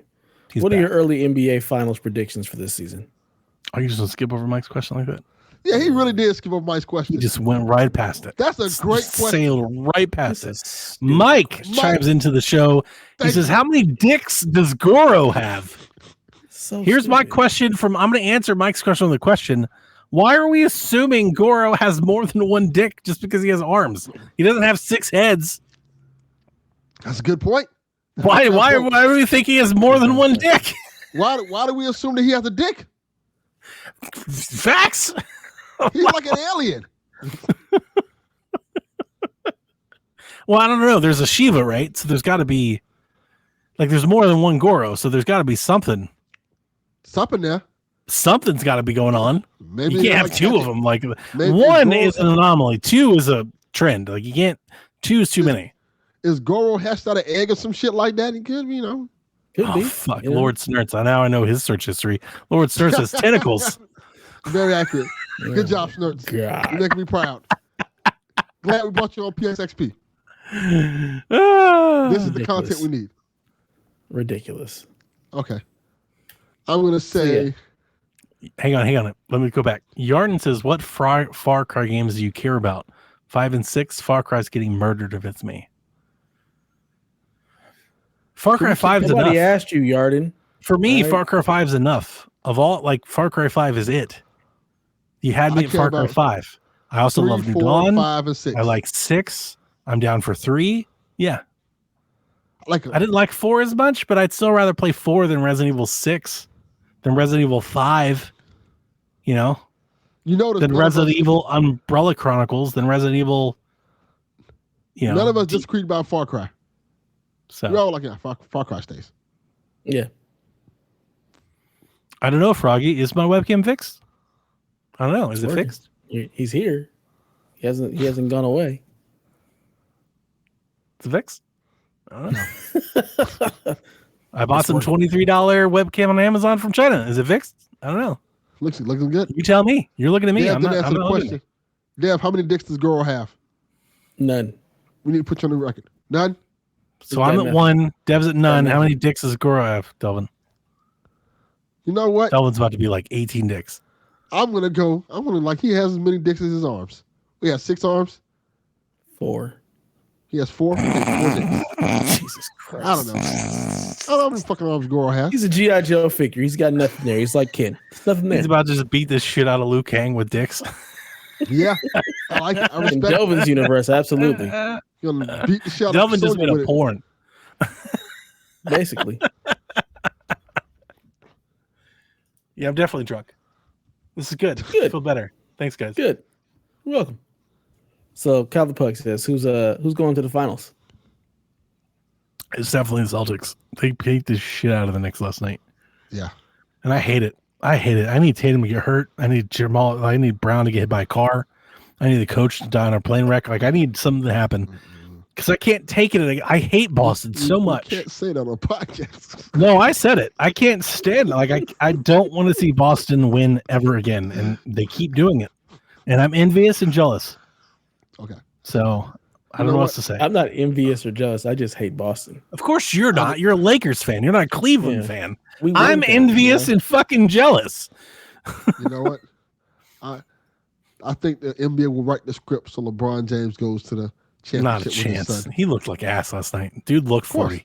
You have to write the story. He set a screen and got plowed over and like could barely get up. I was like, not good. It's game 1, LeBron. Not good, dude. LeBron's like, I got 3 more years. They're like, I don't know if you got 3 more games in you. They're writing the story. What's going on over here? They're writing the storyline. It's going to be Lakers versus Boston. He did have like a windmill jam. He was like 2 of 13, but like one of the 2 was really awesome. So he did have a moment.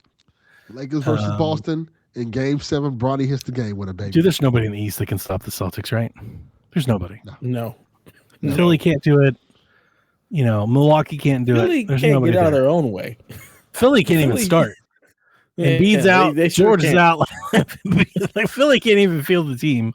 Cleveland ain't good enough. Like, even if we're all healthy, we're just not good enough. You know, it's like, who are we looking for? Miami's ancient. You know, like the East is shit. They're not doing it. So, and they're not shit. The East is good, but like not Celtics good. They're not good. Celtics are a whole other level. Unfortunately, it's the Celtics and everybody else. Yes. And the Knicks were like that team. You're like, okay, they were supposed to be the ones. They got Cat, and then the Celtics straight up punked their ass. Sure did. Beat the shit out of them. It's like, I don't want to hear from the Knicks fan again until they win game 1 against the Celtics. It's like, y'all all need to shut the fuck up until y'all win a game against the Celtics. I agree. Because right now we're all playing for a second. Mm-hmm. Who's coming out of the West though? It's not the Lakers. Y'all are crazy. The Lakers, not even a chance. Not even a little bit. I have no idea. Maybe I'm going to Dallas Celtics again. Dallas. Oh, well, look at us. Again. Look at us. Yeah. I was going to pick Dallas. I want to pick Denver, but they lost too many folks. Dallas. I'm going to go with Dallas. I think Dallas, yeah. Unfortunately. Watch Dallas be like the boring. fucking 11th seed. Yeah. That'd be our luck. Boston versus Dallas is going to make me stop watching basketball. Yeah, I don't want to watch that again. That's boring. Yeah, I'm not interested. Yeah, but Luka could do it though. He can. Maybe. He's got that he's got that in him. He can, but I don't want to watch It's just that it's Dallas. I don't want to watch. Yeah. Like, damn, that's hard. That's hurtful. No. Look at Froggy. It is. Froggy, you're about to get banned. Fuck Boston. Yeah. Okay, that's the motto of this whole podcast network. It truly is. We Play hate some video Boston. games. A fuck Boston podcast. It's like Yes. 1000%. 1000%. fuck Boston. God, I hate them so much. Ugh. That is correct. As a barber, I love this show. It's every stage of beard growth. That's very correct. What? It is. I don't even know what that means, but it's hilarious. I know what it means. Yeah, I agree. Who are the contenders out west besides Dallas and Denver? Like, you can't rule out Joker. He's always got a chance. They need some help. They need health, and I don't they can know, make a man. trade. Like Minnesota, maybe. Like again. No. Did you see Randall? No. I mean, And I hate to that was a I hate to bad judge a trade. book by its cover, but like, no, not at all, dude. No. And that's my point. Like it just seems like Minnesota's done. they're all kind of. I'm saying it now. After one game, no. Yeah. I kind of Not want to say wrong. Sacramento, but No, not Sacramento. that's my point. Like I can't go with Phoenix because they just can't figure it out. No, definitely not. And that's my point. There's nobody in the West. Like they're all kind of middling, and I don't think any of them have what it takes to beat Dallas Thunder. or Denver. That's the team we're missing. Oh, we yeah, need the Thunder. We I need the gotta Thunder see- to I gotta rise see. up and kick Boston's ass. PSVG for the Thunder. Room for the Storm. They need to make the leap.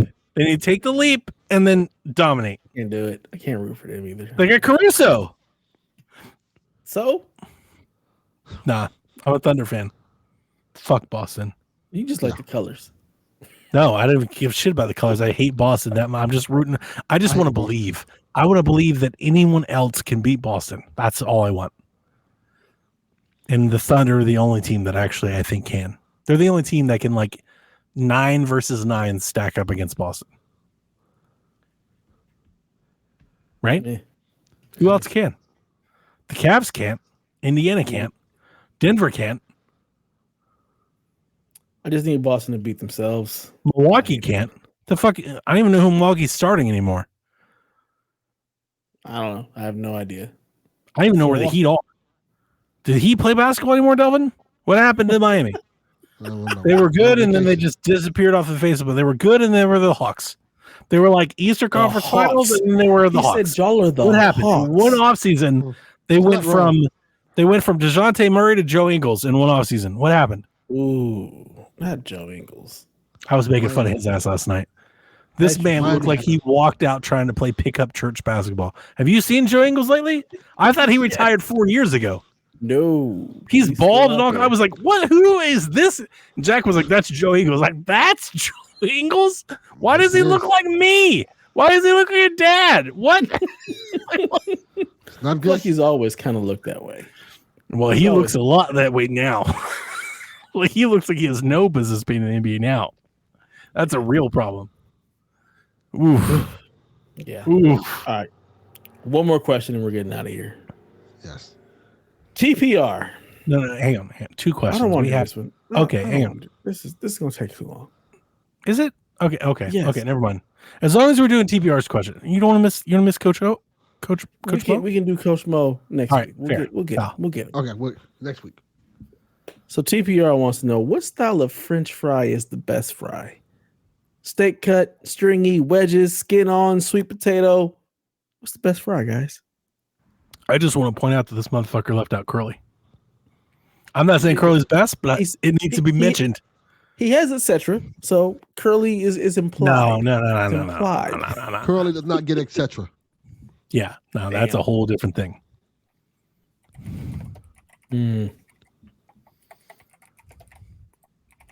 I'm probably gonna have to go with either the curly fry or the crisp cut fry. I do like a good crisp cut. It's just a lot of potato. I like crisp cut. Crisp cut is really nice, but curly is something special about those. I used to love, in its prime, Rally's fries.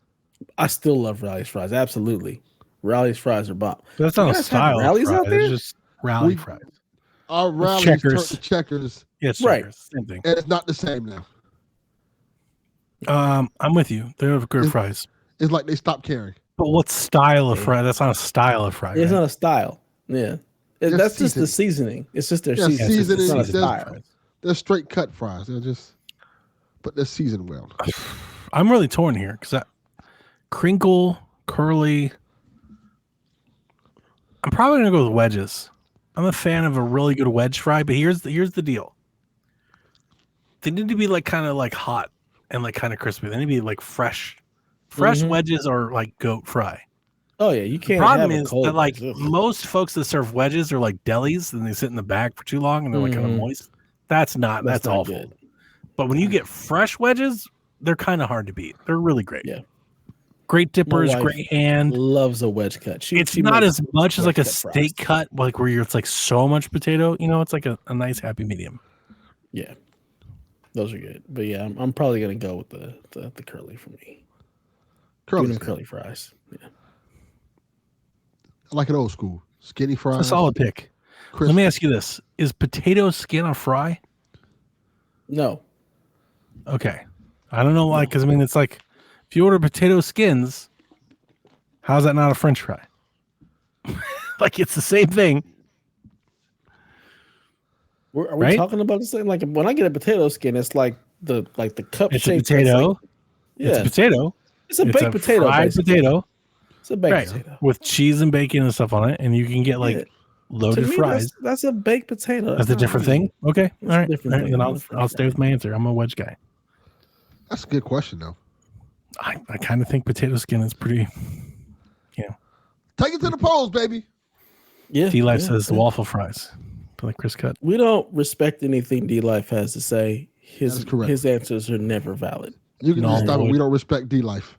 Null and void. We don't respect null and void automatically. Lord Snurts is skinny fries. Cloud like fries out of here. It's skinny fries like the Steak and Shake fries because my wife loves that shit and I'm not a fan. I'm not a Steak and Shake fry guy. When I hear skinny cut, I'm just thinking like a McDonald's fry, like just a basic. Oh no, you need to go to like Steak and Shake. They have like skinny fry. Like I've never even heard of Steak and Shake. I don't think that's a thing out here. Interesting. Yeah. D-Life, hella rude. It wouldn't be any other way, D-Life. This is how we do it here. Okay, should I word the question? Is potato skins a fry? Yeah. Okay. Yeah. Or potato skins French fries. Okay. Thank you, Donnie. Yeah. There we go. There's your question of the week. The answer is yes. The answer is potato skins because I fucking get down with potato skins. Have you guys? Do you guys eat the skin of a baked potato? Do you eat the skin? I do. No. Yes. Because I do. Have you ever met somebody that thought you were weird for eating the skin of a baked potato? Because I have. No, I have not. I think that's pretty normal. I've ordered a baked potato and eaten the whole thing, and my plate's cleared, and I've had a waitress come by and be like, "Did you eat that?" I'm like, "Do people don't?" Like, is that another thing? I don't, but it's like eating a fry with the skin on. It's no different. Right. That's what I've always said. I'm like, to me. That's weird. Yeah, I just don't want the skin if it ain't cooked like a fry. Personally, Which restaurant is your favorite fry? shit.